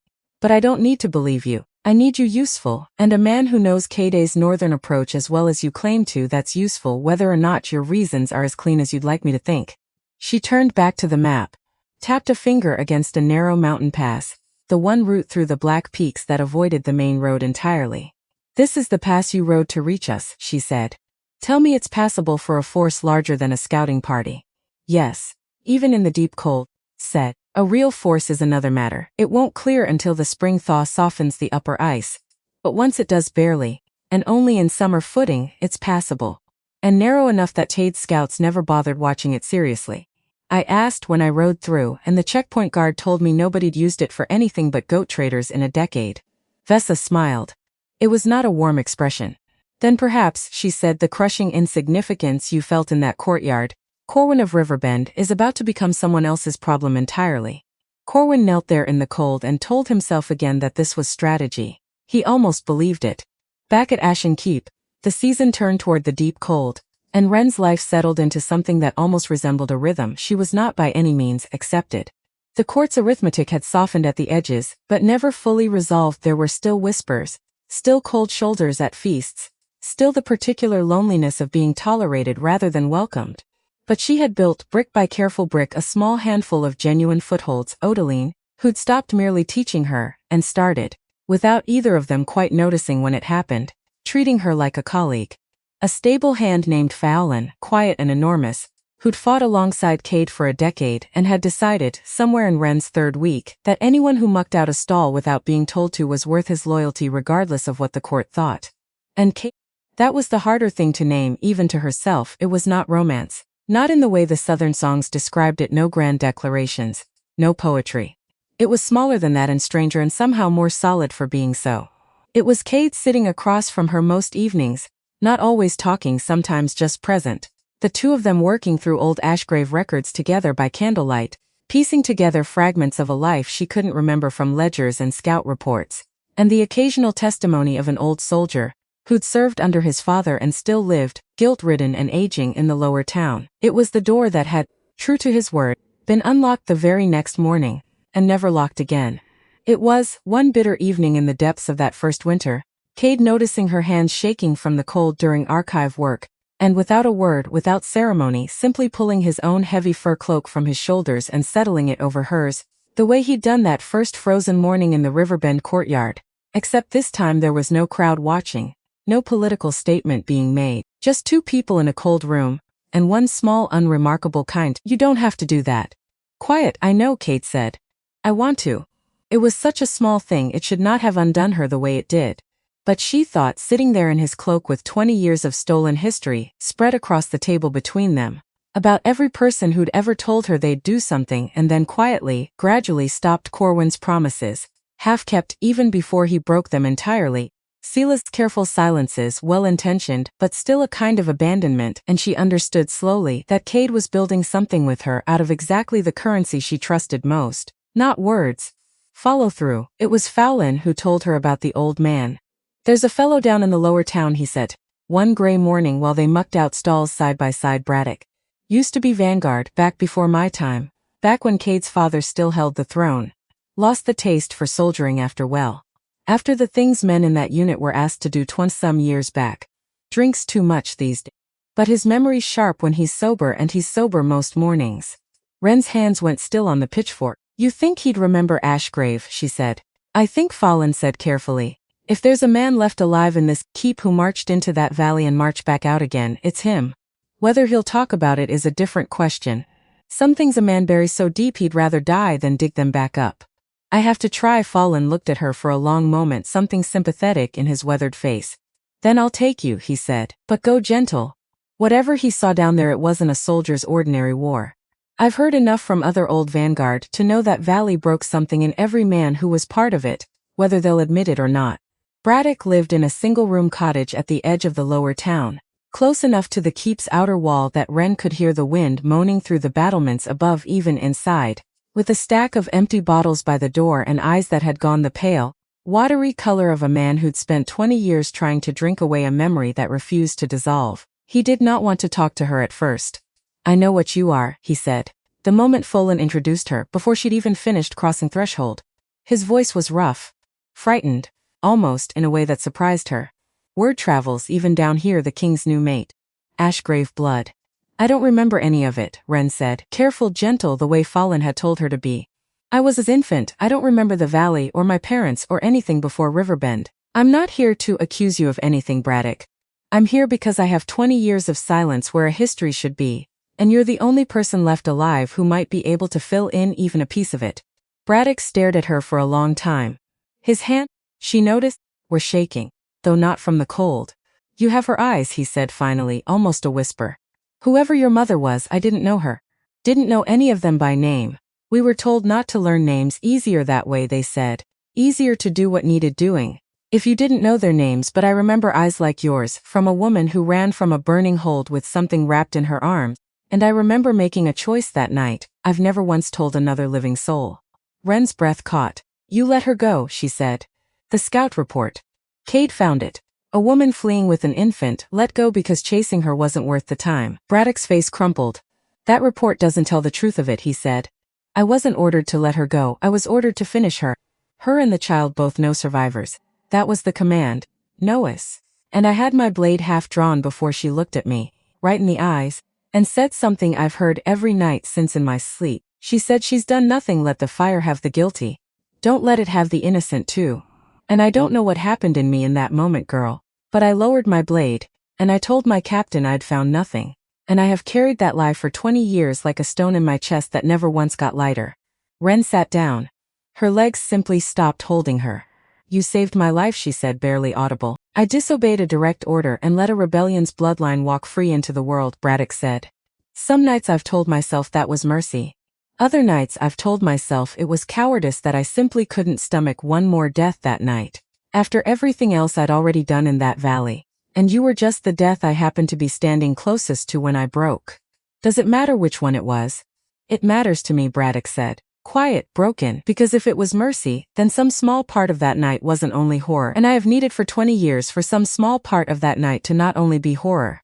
Wren reached out, took the old man's shaking hand in both of hers. Then let it be mercy, she said. Because I'm alive. Because I'm sitting in front of you. Whatever you told yourself that night to make the choice itself was real, and I am the proof of it. That has to count for something, Braddock. It has to. The old soldier wept then openly, the way Wren suspected he had not allowed himself to weep in 2 decades, and she sat with him in that small cold cottage and let him, because some griefs simply needed a witness more than they needed a solution. It was another hour before he spoke again, and when he did, his voice had steadied, though his eyes were still raw. There's more, he said. Something you should know. Something I've never told the king, because I was afraid of what he'd do with it. Wren went very stiff. Tell me. There was another unit in that valley, Braddock said, not Vanguard.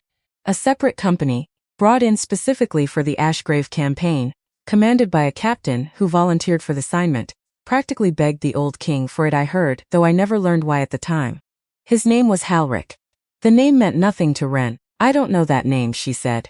You know his son, Braddock said. Quiet, grim. Halric was Corwin's father. He led the company that burned the eastern half of the valley, the half where your parents' household stood, if the ledgers your king found are accurate. He wasn't ordered to volunteer for that campaign, girl. He asked for it.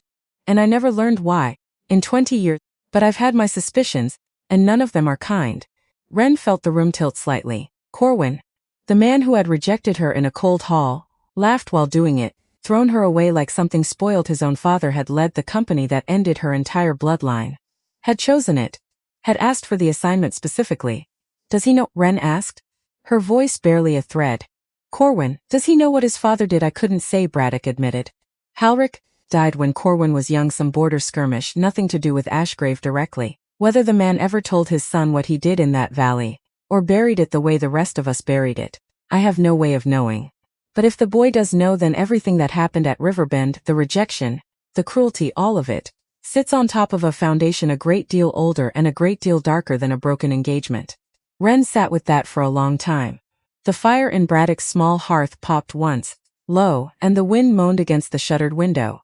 And somewhere beneath the horror of what she'd just learned, a colder, quieter thought began to take shape. Corwin had not simply been cruel to her out of vanity and drunken thoughtlessness. If his father's shadow lay anywhere beneath that cruelty, if some inherited instinct, conscious or not, had recognized something in her that needed discarding before it could ever be examined too closely, then the man who had knelt beside her in the mud of Riverbend, laughing, was not merely a fool. He was in some way she did not yet fully understand, connected to the very fire that had ended her family. And connections like that, she had learned in 20 years of careful watching, rarely stayed buried forever. She told Cade everything that night. He listened without interrupting, a skill she'd come to recognize as rare and deliberate in him. A king's patience turned towards something other than statecraft, and when she finished, his face had gone the particular still, flat expression she'd learned meant he was containing something large. Halric, he said finally, testing the name like a blade for balance. I know the name, barely a footnote in my father's campaign ledgers. A captain commended for its efficiency in Easter operation. I never connected him to Corwin, there was no reason to. Sons don't always carry their father's names into public record, and I had no cause to investigate a Riverbend Beta's lineage before this. You have cause now, Ren said. I do. What will you do with it? Cade was quiet for a long moment, staring into the fire the way he seemed to do whenever a decision required more weight than a quick answer could carry. Nothing for now, he said finally. It changes nothing about what Corwin did to you at Riverbend. That cruelty was his own, chosen freely regardless of what his father did 20 years before he was born. I won't let a dead man's crimes excuse a living man's choices, and I won't let them become a weapon either. Not without more certainty than an old soldier's suspicion. But you'll watch him. I already was, Cade said. A Beta humiliated that thoroughly, in front of his own pack, by a king who didn't even raise his voice to do it. That's not a man who simply goes back to chopping wood and forgets. I've had Bram keeping loose watch on Riverbend's movements since we left. Nothing alarming yet, but nothing reassuring either.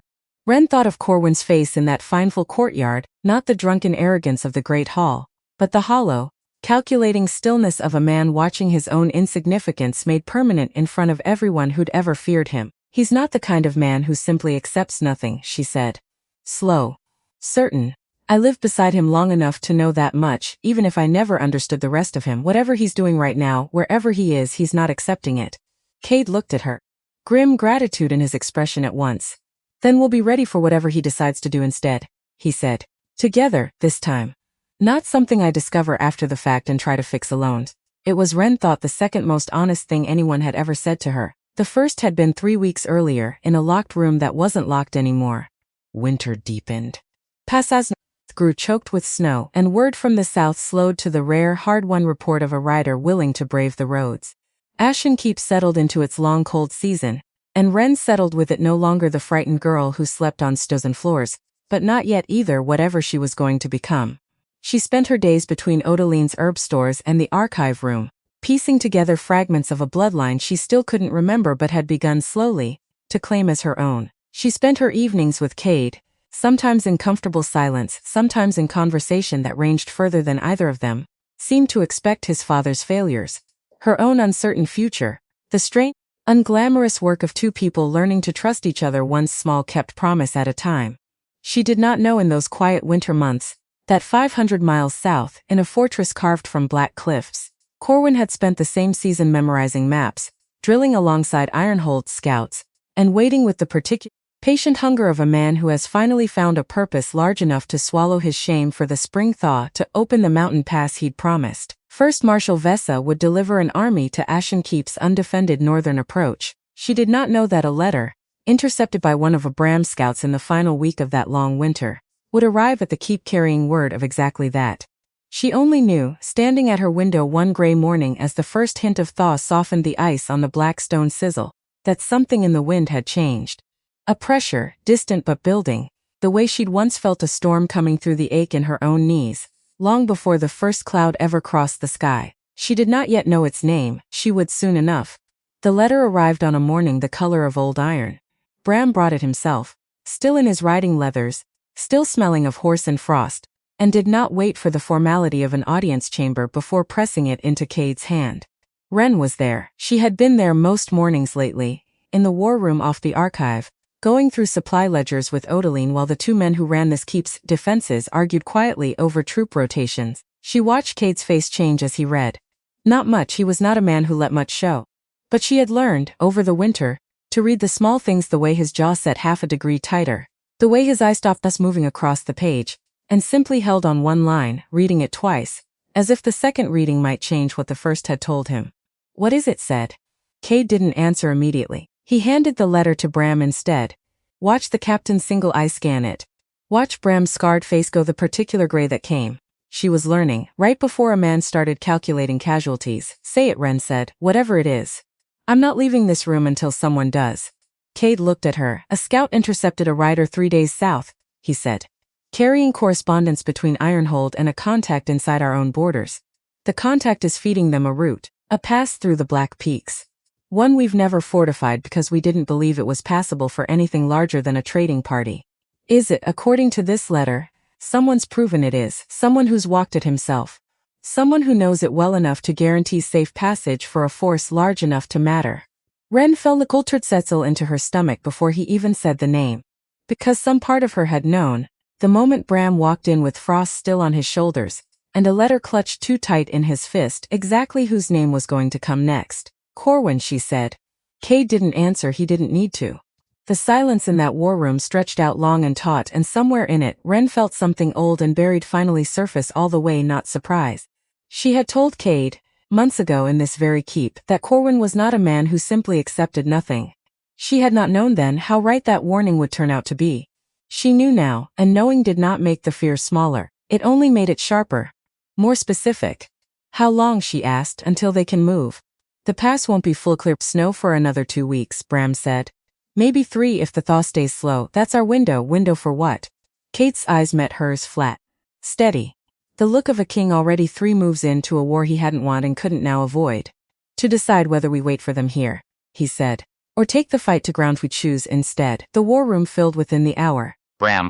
Folan summoned from the stables, still smelling faintly of hay, standing at the back of the room with the quiet, watchful stillness of a man who had spent a decade in Cade's service and knew when his opinion would be asked and when it wouldn't.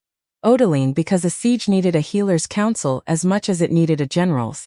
And a handful of vanguard captains. Ren was still learning the names of hard-faced northern men who eyed her presence in the room with the same old arithmetic she'd grown used to, though it mattered less to her now than it once had. The keep's outer wall was built to withstand siege from the south and east, Bram said, tracing a finger across the sump spread on the long table. Standard approach roads.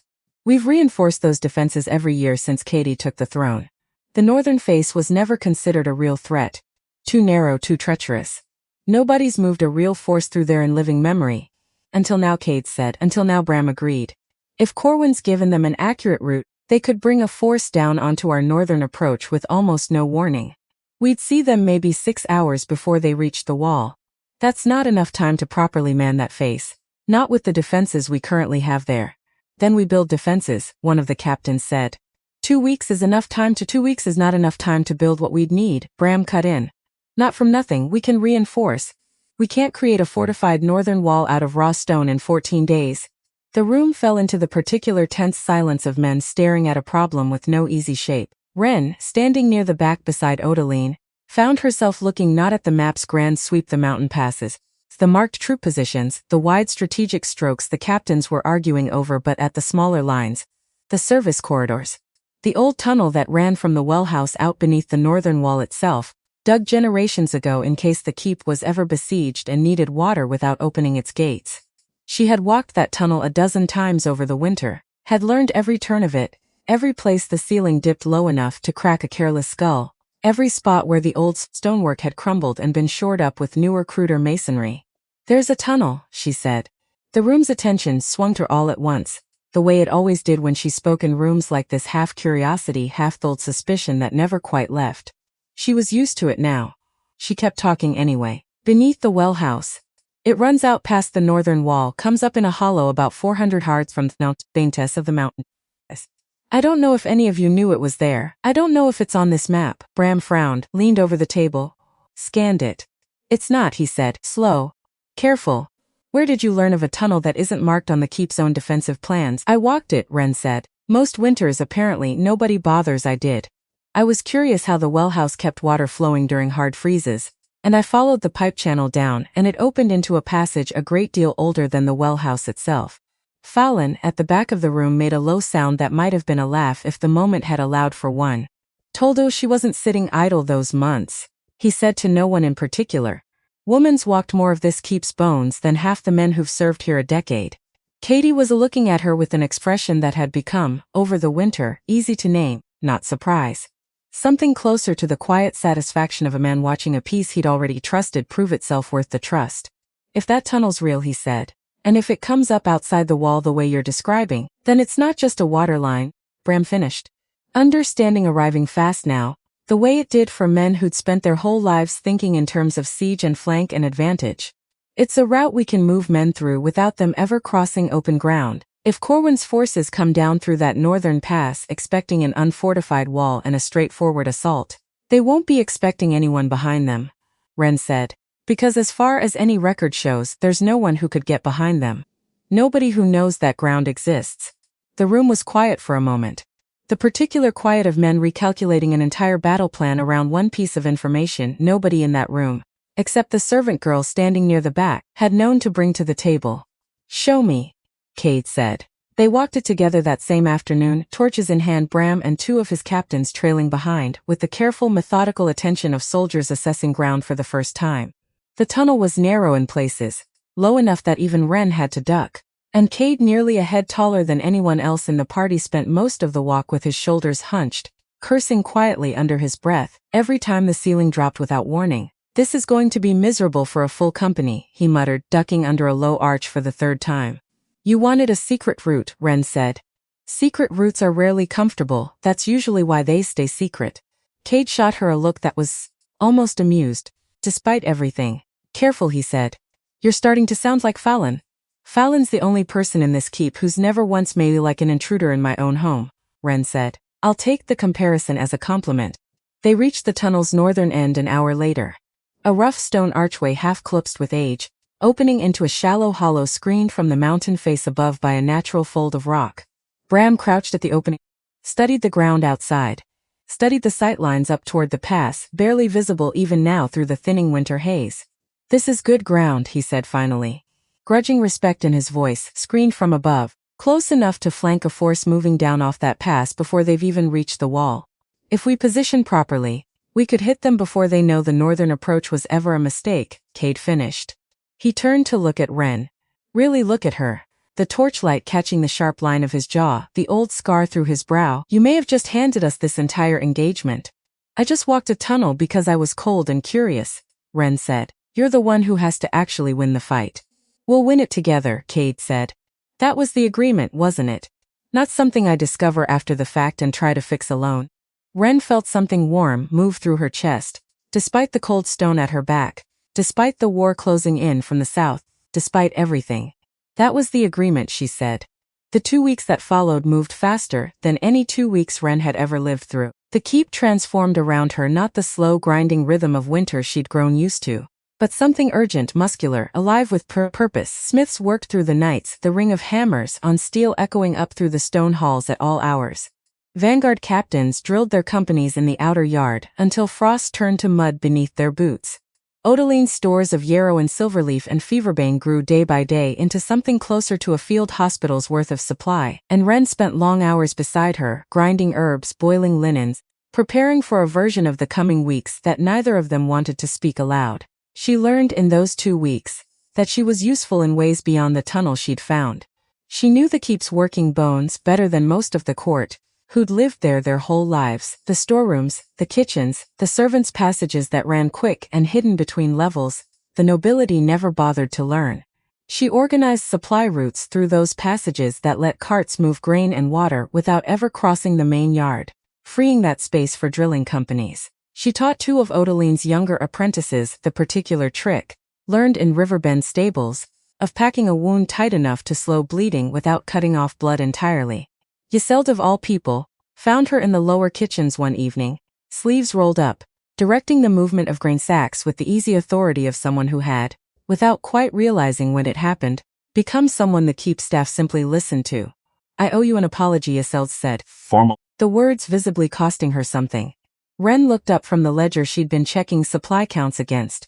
"For the soup spoon comment? For all of it," Yseld said. "I judged you the way this whole court judged you, the moment you arrived. Servant Southern. Beneath us. I told myself it was concern for the crown's dignity. It wasn't as dressed up as principal." She paused, looked, for the first time since Ren had met her, genuinely uncertain. "You've done more for this keep's readiness in 2 weeks than half the noble houses have done in generations of holding land here. I wanted you to know I see that now." Ren considered several responses. Considered being cool about it, distant, making Iseldi work harder for forgiveness the way Ren had once had to work for every scrap of dignity this court had grudgingly allowed her. she decided against it. There wasn't time, with a war 2 weeks out, to hold on to grudges that served no purpose but her own pride. Grab that end, Ren said instead, nodding at the grain sack. We've got 4 more carts to load before dark. Seld blinked. Then, slowly, something that might have been the beginning of real respect crossed her sharp features, and she grabbed the sack, and the two of them worked in silence for the rest of the evening. And it was, Ren thought, a better kind of apology than any words could have offered. Kate came to her room 3 nights before the projected timeline for the past to clear. He did not knock, as always, though the door, true to his word, months ago had never been locked again. He found her at the narrow window, watching the last gray light fade over the black peaks. Tomorrow's drill start before dawn. I know. I can't. He crossed the room, stood beside her at the window, close enough that she could feel the warmth radiating off him even without touching, the way she'd come to feel that every evening they spent together over the long winter. Are you afraid? He asked, quiet. No judgment in it. Yes, of the fighting. Of him, Ren said. Corwin. I keep trying to understand how the man who couldn't finish a rejection ritual without checking the wording twice became a man capable of leading an enemy force through a mountain pass to burn down an entire keep. And I can't make those 2 men fit together in my head. Which frightens me more than the fighting itself, honestly. Because if I don't understand what he's become, I don't know how to predict what he'll do. Cade was quiet for a long moment. I don't think he became anything new, he said finally. I think Riverbend simply never gave him the opportunity to show what he already was. A man who needs to matter more than he needs to be good. At Riverbend, mattering meant strutting in a fur mantle and mocking servants. Here, with Ironhold's resource behind him, with an entire war to offer as proof of his usefulness, mattering means something considerably more dangerous. That doesn't comfort me. It's not meant to comfort you, Cade said. It's meant to help you predict him. A man who needs to matter above everything else, that man will always choose the path that makes him feel largest. Not necessarily the smartest path, not the safest. The one that lets him stand, even for a moment, at the center of something enormous. Ren turned that over in her mind, thought of Corwin in the great hall shouting toward the high table, playing to an audience even in the depths of his own humiliation.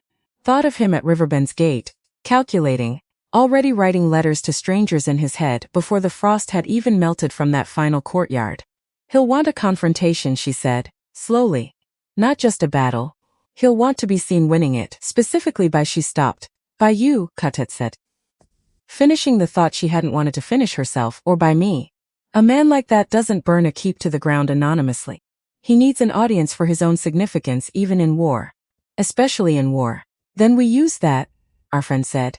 Something cold settling into place in her chest, the same clarity she'd felt sitting in Braddock's cottage months ago, learning the truth about Halric. If he needs to be seen, if he needs the moment to matter to someone specific, then we make sure the moment he gets isn't the one he's planning for. Cade looked at her, something proud and grim in his expression at once. You've been thinking about this longer than tonight, he said. I've been thinking about it since Braddock told me about his father, Ren admitted. I didn't want to believe a man could be shaped that thoroughly by a shadow he might not even understand, but I've had months to watch how thoroughly this court still shapes people by what they were born into, whether they want it to or not. I don't think Corwin's any different. I just think his shadow led him somewhere darker than most. She turned from the window, met Cade's eyes directly. Whatever happens when he comes, she said, I don't want to be hidden away in some tower while other people fight for me. I did enough hiding without even knowing I was doing it. For 20 years before I ever met you. I want to be part of whatever ending this has. Cade studied her for a long moment. The fire behind his slate-gray eyes, the same fire she'd first seen in a mud-soaked courtyard, terrifying and absolute, had softened over the winter into something else. Something that still burned but no longer threatened to consume anyone standing near it. I wasn't planning to hide you, he said. I was planning to make certain you were armed. The pass cleared 4 days ahead of the scout's projection. Word came at dawn. A rider, half frozen, half clutched off his horse in the outer yard, gap out the brr before Bram had even finished pulling him upright. A force moving down through the black peaks, faster than anticipated. Numbers difficult to confirm through the haze, but enough, the rider said, hand shaking, enough to matter. Cade did not waste time on shock. He moved through the keep like the storm he'd always carried beneath his stillness, orders flying, cats scattering to their positions, the machinery of 2 weeks' preparation finally grinding into motion. Ren found herself swept up in it, not standing to the side, Not shepherded to some safe tower the way she'd half expected despite Katie's promise, but at the center of it, directing supply movement through the servants' passages, checking Odaline's field stations, running messages between the war room and the outer wall, with a speed she hadn't known her body still had after the long grinding fear of the morning. By midday the northern approach was visible from the highest wall, a dark smudge against the white mountain face, resolving slowly, terribly, into the shapes of men and horses and siege equipment dragged down a pass nobody had believed passable a season ago. Ren stood beside Kate on that wall, wrapped in the same heavy fur cloak he'd given her, the night he'd told her the truth about Ashgrave, and watched an army descend a mountain to burn the only home she'd ever truly chosen for herself. How many? She asked. More than I'd have liked, Cade said. Fewer than they'd need to take this keep outright if our defenses hold and Bram's flank comes off the way we've planned. This isn't a war they're bringing to overwhelm us. It's a war they're bringing to bleed us. Ironhold doesn't need to conquer the Ashen Peaks today. They just need to prove they can reach us at all. That's a different kind of victory than the one we're used to defending against. And Corwin. Cade's jaw tightened. If he's here, he said, he'll be near the front. A man who needs to be seen doesn't hide in the rear ranks. The battle for Ashen Keep's northern approach began at dusk, when the light was thin enough to hide numbers, but not thin enough yet to hide intent. Ironhold's forces struck the northern wall first. A hard, fast assault meant, Ren understood even from her position in the healer's station near the inner yard, to test the defenses before committing fully. Bram's captains held, barely. The wall had never been built for this kind of pressure, and every hour that passed brought fresh wounded stumbling or carried into Odaline's care, blood and frost and the particular gray pallor of men who'd been hit harder than they'd expected. Ren worked through it without stopping to think too hard about the scale of what was happening around her. Yarrow for the bleeders. Silverleaf packed tight against wounds too deep to close clean. The trick she'd taught Odaline's apprentices weeks ago: tight knot cut off, slow it without starving. The limb used a dozen times over before the first hour had even finished bleeding into the second. It was near midnight when Fallon found her, blood on his hands that wasn't his own, face grim in the torchlight. They've broken through the outer picket on the northern face, he said. Bram's pulling the line back to the second defensive position. It's holding for now. But what? There's movement in the wellhouse tunnel, Fallon said. Low, urgent. One of the younger guards spotted torchlight where there shouldn't be any. Somebody's found the passage. Ren's blood went cold. Nobody outside this keep knew about that tunnel, she said. Nobody. Someone talked, Fallon said. Grim. Or someone was watched closely enough these past 2 weeks to have the tunnel's existence guessed at even without being told outright. Either way, if Corwin knows about that passage, he knows exactly the same thing Cade's captains know. That it lets a force move behind the wall without crossing open ground. Which means it doesn't just work for us, Ren said, her stomach dropping through the floor. It works for them too. She found Cade on the second defensive line, sword drawn, a shallow cut bleeding freely along his jaw where fist spear had come close than she wanted to think about, directing the desperate, grinding work of holding a wall against a force that outnumbered his defenders nearly 2 to 1. The tunnel, she gasped, reaching him through the chaos of retreating soldiers and shouted orders. Someone's using it. Unspotted torchlight. Cade's face went hard. Bram, he barked over the noise. The tunnel now. Bram was already moving, already gathering a company to intercept, but Ren could see the calculation on Cade's face even as he issued the order. The second defensive line was barely holding as it was, and pulling men to guard a passage that might already be compromised meant weakening a wall that was already failing. I know that ground, Ren said. Before she'd fully decided to say it, better than anyone in this keep. If someone's moving through that tunnel, I can get there faster than a company forming up from the yard. I can at least see what we're dealing with before it's too late to respond properly. Absolutely not, Cade said. Absolute. The king's voice, not the man's. You don't have the men to spare, Ren said. You said it yourself weeks ago. You wanted me armed, not hidden. This is the moment you meant, Cade. Not some safe theoretical future battle. This one. Cade looked at her. Blood still welling slow along his jaw, the roar of the wall's defense crashing around them both, and for one terrible moment Ren watched him weigh every instinct that told him to lock her in the deepest room of this keep, against every promise he'd made her since the night he'd finally told her the truth about who she was. Take Fallon, he said finally, grim fast. And do not engage anyone larger than you can outrun. You find what's moving through that tunnel, you send word back immediately, and you do not, do you hear me, Ren? You do not try to hold that ground alone. I hear you, I mean it. I know you do, Ren said. That's exactly why I'm going to listen instead of simply agreeing and doing what I want anyway. Trust the promise I'm making you right now the same way I've learned to trust yours. Come back to me, he said, quiet, almost lost beneath the roar of battle around them. I intend to, Ren said. We still have a war to win together, remember? The tunnel was darker than she remembered. Torchlight from the fighting above, barely reaching down through the old saltstone shafts that let air circulate through the passage.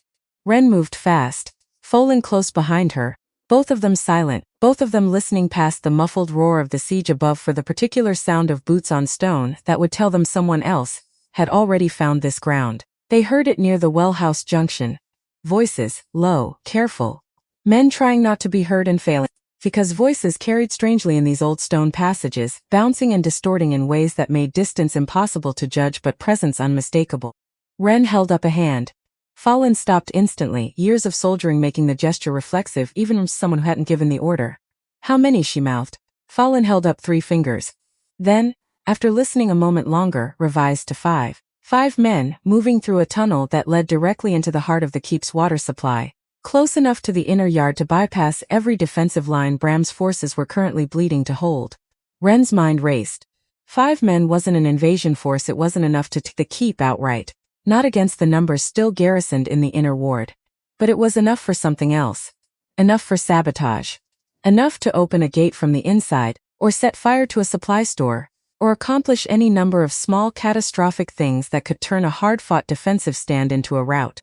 Or enough, she thought, her stomach twisting, for one specific and terrible purpose.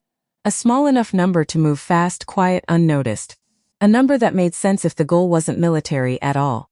If the goal was her, we can't fight 5 armed men, Folan whispered. Not just the 2 of us. We need to fall back, get word to Bram, let a proper company handle this passage. There's no time, Ren whispered back. By the time a company reaches this junction, they could already be through into the wellhouse, into the inner yard. We need to slow them. By the time a company needs to actually arrive. How there's a support beam, she said fast, certain.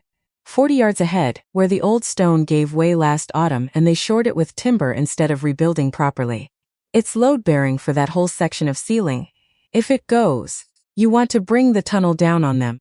I want to bring it down between them and the wellhouse, Ren corrected. Seal the passage. Buy time. Not bury anyone. The collapse would be contained to that one section. I've watched Rutsthesons discuss the risk of it themselves, complaining about how thin the shoring was compared to the old stonework around it. Folan stared at her for a moment in the dim torchlight. You've been paying a great deal of attention to this keep's structural weaknesses, he said.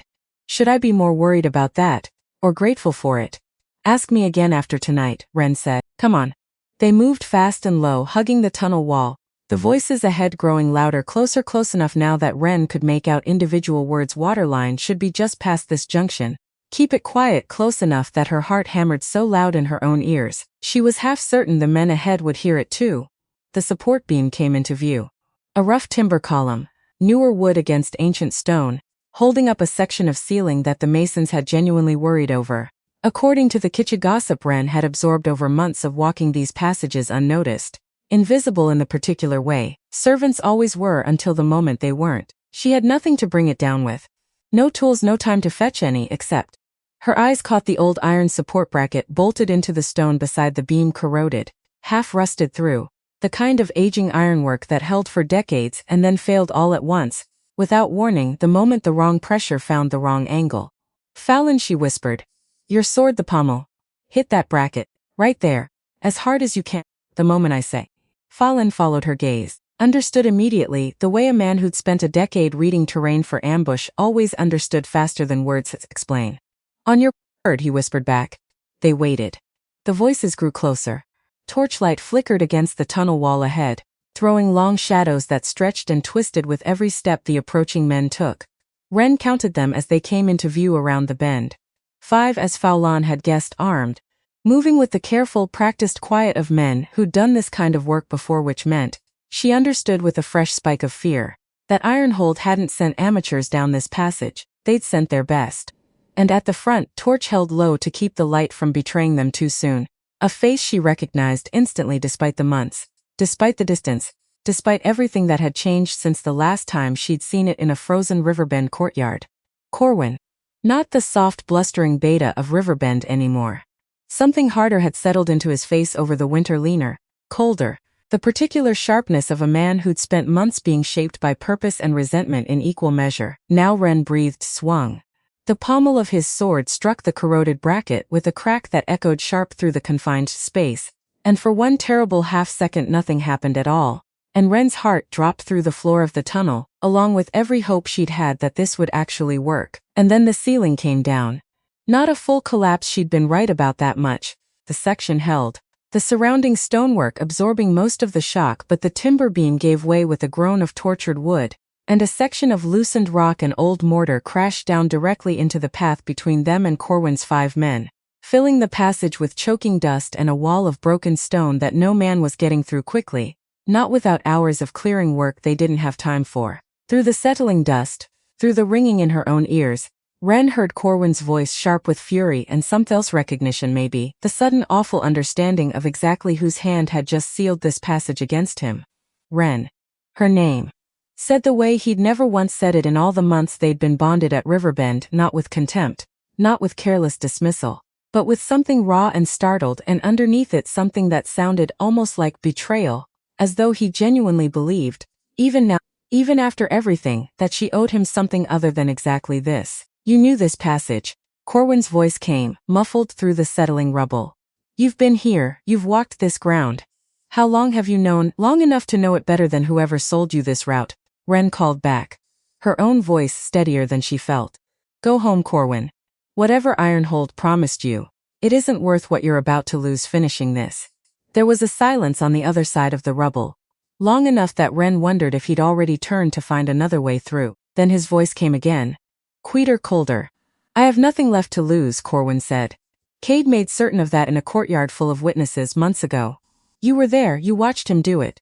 I watched him refuse to waste a threat on a man who'd already made himself irrelevant, Ren said. Not just taking everything from you, Corwin. You did that yourself, the moment you decided your pride mattered more than the people you claimed to lead. Another silence, then muffled through stone and dust, something that might have been a laugh, bitter and broken. You always did have an answer for everything, Corwin said. Even in the mud, kneeling in front of the whole pack, I used to find that irritating, now I find it.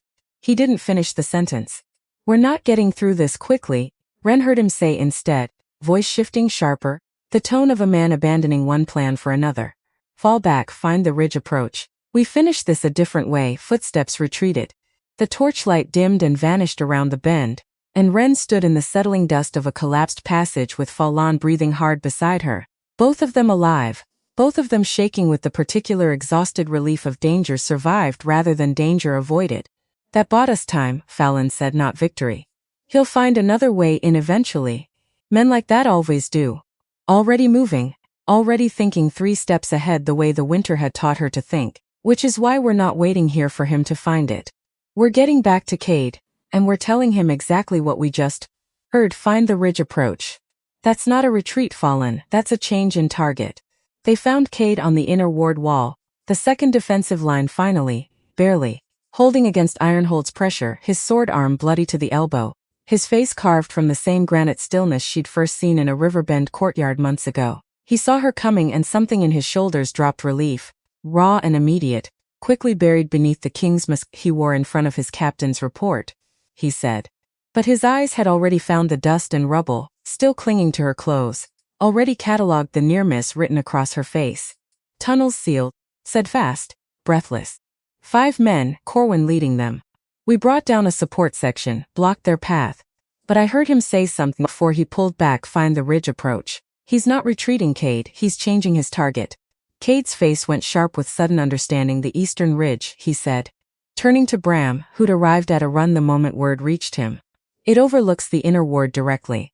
If they scale it, they could rain fire down into the yard itself, Bram finished, grim. Past every defensive line we've built. Straight into the heart of the keep. How many men do we have to spare for that ridge? Cade demanded. Bram's face answered before his words did. None. Every company we have is committed to the northern wall. If we pull men to defend the ridge, the wall breaks entirely. The silence that followed was the particular silence of men staring at a problem with no good answer. Pull forces and lose the wall, or hold the wall and let the ridge fall unguarded. Either choice a version of losing. And then, unbidden, Something Odeline had told her weeks ago during a quiet afternoon of herb sorting surfaced in Ren's mind, an offhand comment about the ridge's western face, about how the healers avoided gathering silverleaf there because the rock was too unstable, too prone to shifting after a hard winter's freeze and thaw. The ridge is unstable, Ren said suddenly, the western face at least. Odeline told me the healers avoid it loose rocks, unstable after freeze-thaw cycles. If Corwin's men are scaling it in the dark, in a hurry, without knowing the ground, you're suggesting we let the mountain do our fighting for us, Bram said. Something almost like admiration in his voice despite the grim circumstances. I'm suggesting we don't need a company to defend a ridge that might collapse under careless climbers on its own, Ren said. But we do need eyes on it. Someone who can warn Bram's forces the moment Corwin's men reach the top, because if they do take up even wounded, even fewer in number, that ridge still overlooks the yard and we can't leave that blind. Cade looked at her for a long moment. Then at Bram, 2 men, he said, no more, we can't spare them. Falon, you know that ground? Well enough, Falon said. Take one other. Watch the ridge. If they reach the top, signal immediately, we'll pull whatever we can spare to respond. But I need warning. A surprise, Falon nodded once. Was already moving before Cade finished speaking, already grabbing a second vanguard soldier from the nearest cluster of reserves. And you, Cade said. Fierce and frightened and proud, all warring behind his eyes at once. You've done more tonight than most soldiers manage in a full campaign. You will now go to Odeline's station and stay there, because I cannot fight this wall properly, while also wondering whether the next report I get is going to be your name on a casualty list. Ren wanted to argue, wanted to tell him she wasn't finished, that some fierce, unfamiliar part of her wanted to see this through to whatever ending it was building toward.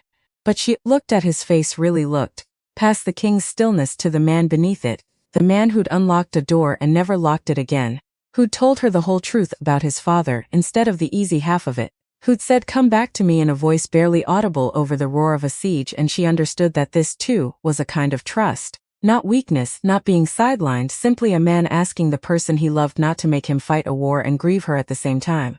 All right, she said, but the moment this wall holds I want to know. You'll know, Cade said. I promise you that.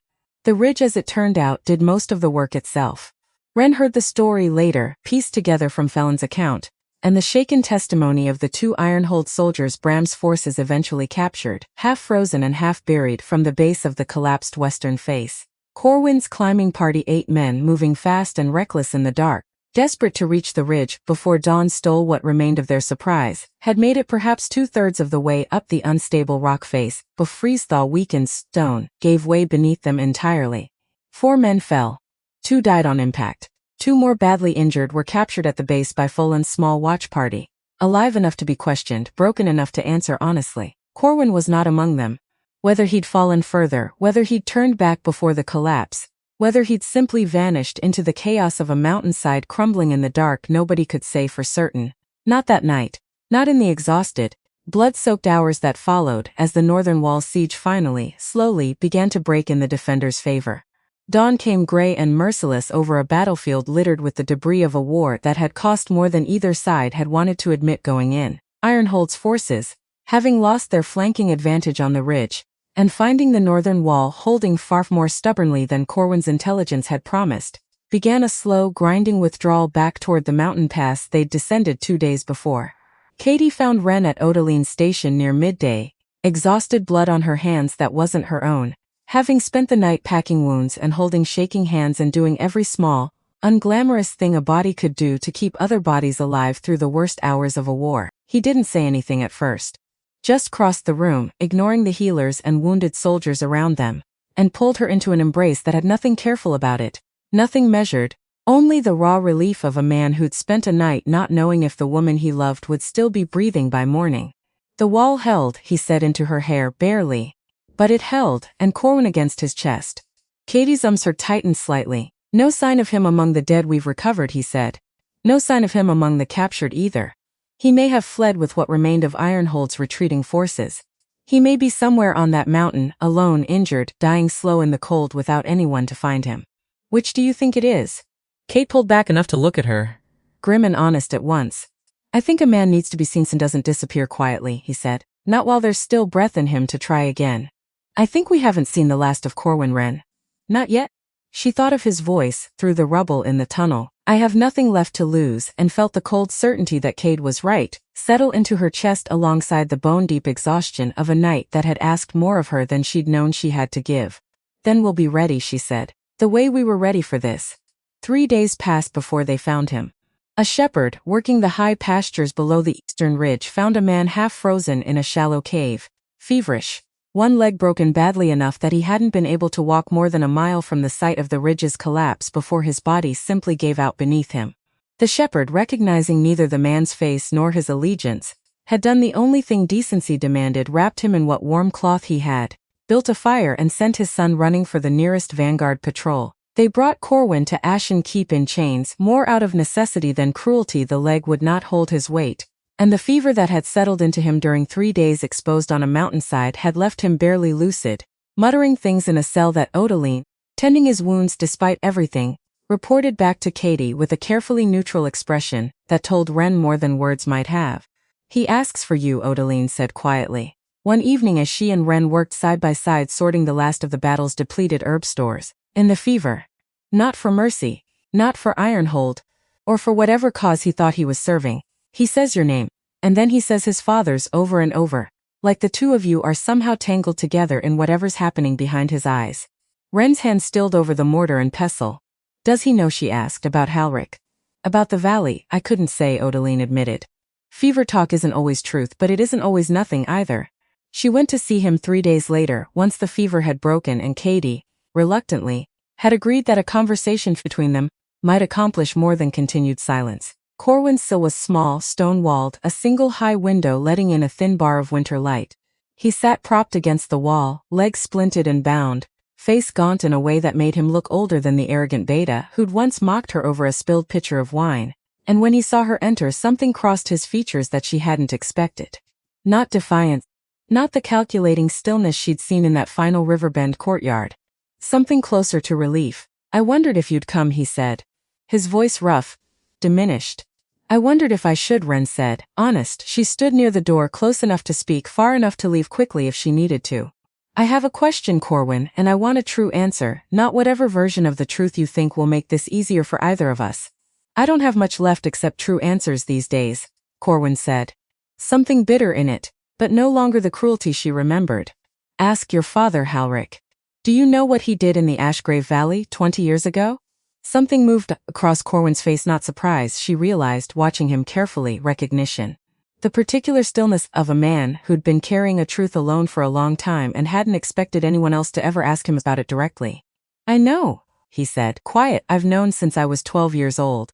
He told me himself drunk, one winter night, the way men tell their sons the things they're most ashamed of when the ale finally strips away enough pride to let the shame out. He told me he volunteered for that campaign, that he asked for it specifically, because there was an Ashgrave family, the council family, the ones close to the clan leadership, that had insulted him years before, some slight over trade rights I never got the full details of, and my father wanted to be the one who ended them personally. Wren's breath caught. She said, barely a whisper. That's who he means. Isn't it? I believe so, Corwin said. I didn't know your name meant anything at Riverbend. I swear that to you. Whatever it's worth, from a man in chains. I threw you away because I was a coward who needed to matter more than I needed to be decent, not because I knew who you'd once been. I found out only after Cade's messengers, spreading word of what he'd discovered, reaching even Ironhold's ears eventually. And when I learned it, he stopped, his jaw working, the way Cade's did when a thought cost more than words alone could carry. When I learned it, he continued, I told myself it explained something. That some old inherited instinct in me had recognized what you were, that first day at the ritual, and discarded you before it could be examined too closely, because a man raised by Halric doesn't grow up believing Ashgrave blood deserves anything but contempt. I told myself that story for months, Wren. It made the shame easier to carry, believing there was some larger, darker reason behind my cruelty instead of just being small, being exactly as small and cowardly as I actually am. Wren stood in the doorway for a long moment, letting that settle. Do you believe that story now? She asked. Corwin looked at her, something raw and exhausted in his face. No, he said finally. I think I've spent months hiding behind my father's crimes, because it was easier than admitting my own were entirely my choosing. I rejected you because I was drunk and vain and needed an audience to feel powerful in front of. I sold Cade's northern approach to Ironhold because a king made me feel like nothing in front of my own pack, and I couldn't survive being nothing, so I chose to become something else instead, even if the something else was a traitor. None of that needed my father's ghost standing behind it, Ren. I did all of it myself. The confession hung in the cold air between them, heavier than anything Ren had expected to hear. What happens to me now? Corwin asked. Quiet, Cade's justice, I assume. Whatever that looks like for a man who tried to burn down his own kingdom. I don't know, Ren admitted. That's not my decision to make. I came here for my own reasons, not to negotiate your sentence. Then why did you come? Ren considered the question for a long moment. Thought about 20 years of silence, about a splinter she used to press into her own skin just to have a smaller pain to focus on than the larger one always looming. About a courtyard full of witnesses and a laugh that had once made her hate herself more than she hated him. Because I needed to see you like this, she said finally. Not to gloat. Not for revenge. I told you once, months ago, that I never wanted that, and it's still true. I needed to see that the man who humiliated me in front of 200 witnesses was never as large as he made himself feel in that moment. That he was always just this, a frightened man who needed an audience. I needed to see it with my own eyes so I could stop carrying the shape of him around in my chest as something bigger than he ever actually was. Corwin's face crumpled, briefly. Something that might have been the beginning of real grief crossing his gaunt features. He said, for whatever it's worth from here. I'm sorry, Ren, I believe you mean it, Ren said. I don't know yet if meaning it changes anything, but I believe you mean it. She turned to leave. Stopped at the door. For what it's worth, she said, not turning back. I hope whatever Kay decides leaves you enough of a life to actually become someone different than this. Not because you've earned my forgiveness. Because I've learned, this past year, that everyone deserves at least the chance to stop being the smallest version of themselves. Even you. She left him there, in the thin bar of winter light, and did not look back.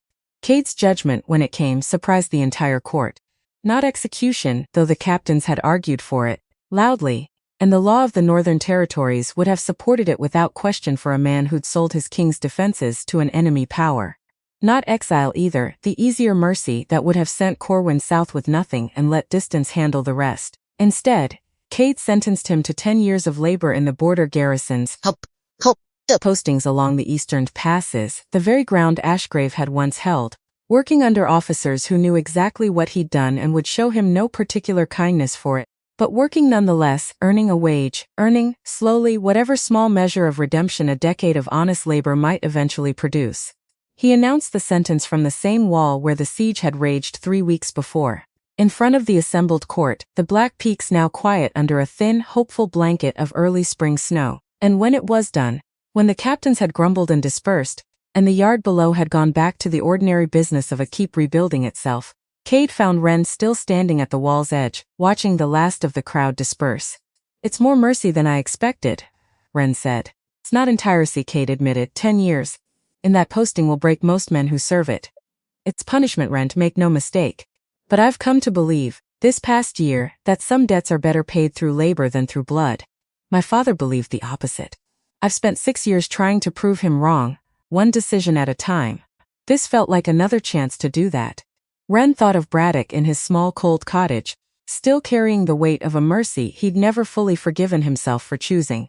Thought of Selah, gone thin and gray for 20 years under the weight of a secret she'd kept to protect a child who'd never even known to thank her for it. Thought of herself, kneeling in Riverbend's mud a year ago, believing that moment was the smallest, most powerless she would ever feel.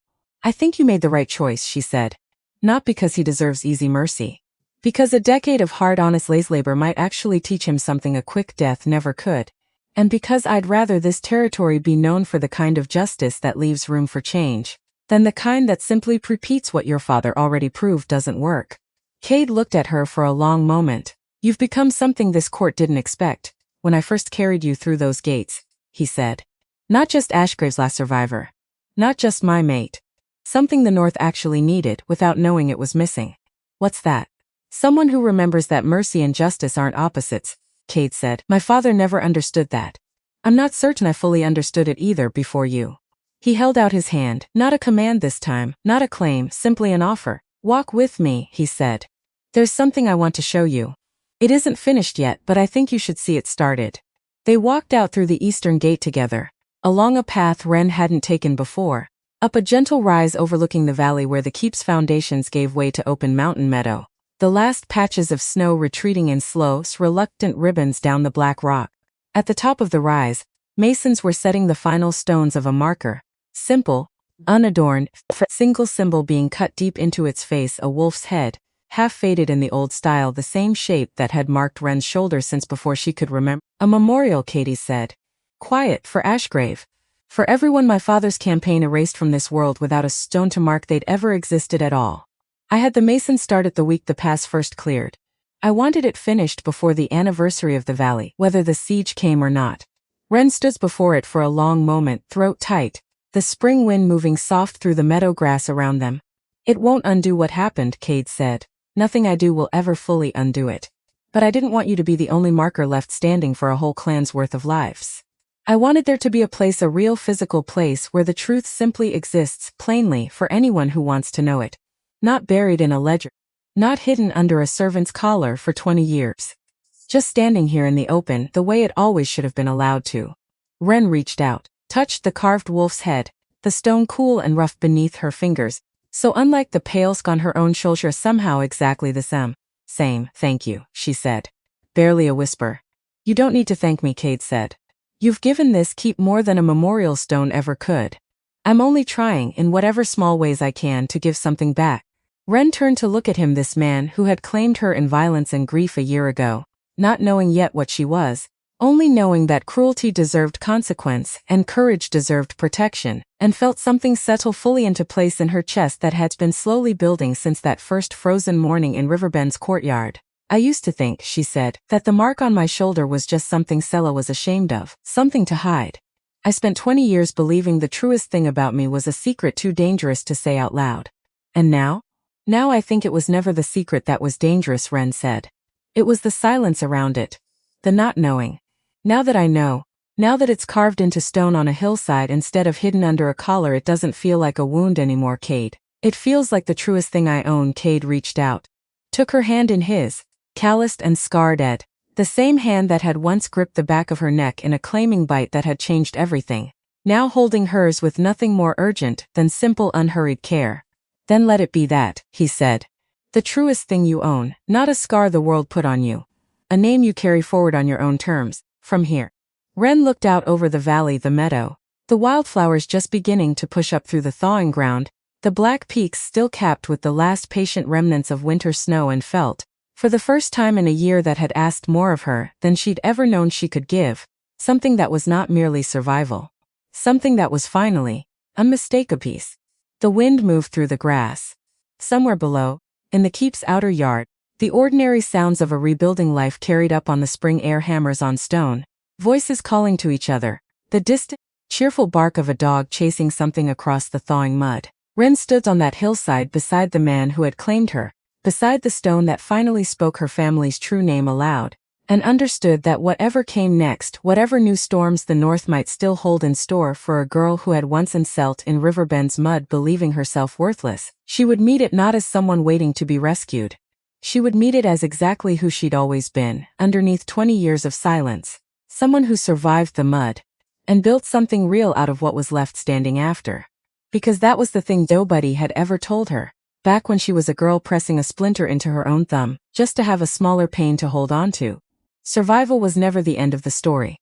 It was only ever the ground a person stood on while they decided what to build next. She had knelt in mud once, believing herself worthless. She had knelt again months later, in a healer station soaked in other people's blood, and had not once thought of herself as small. Somewhere between those two moments, without a ceremony, without anyone announcing it, she had simply stopped being the girl the world discarded and become the woman a keep turned to. Cade squeezed her hand once and let it go, and neither of them said anything else for a long while. They didn't need to. The wind said enough, the mountain said enough, and the stone behind them, carved fresh and cool and finally unafraid to speak her family's name aloud, said the rest. Below, the yard kept ringing with hammers. Life kept rebuilding itself, one plank and one stone at a time, the way it always did after fire, whether anyone was watching or not. Wren watched anyway. She intended to keep watching for as long as the North would have her.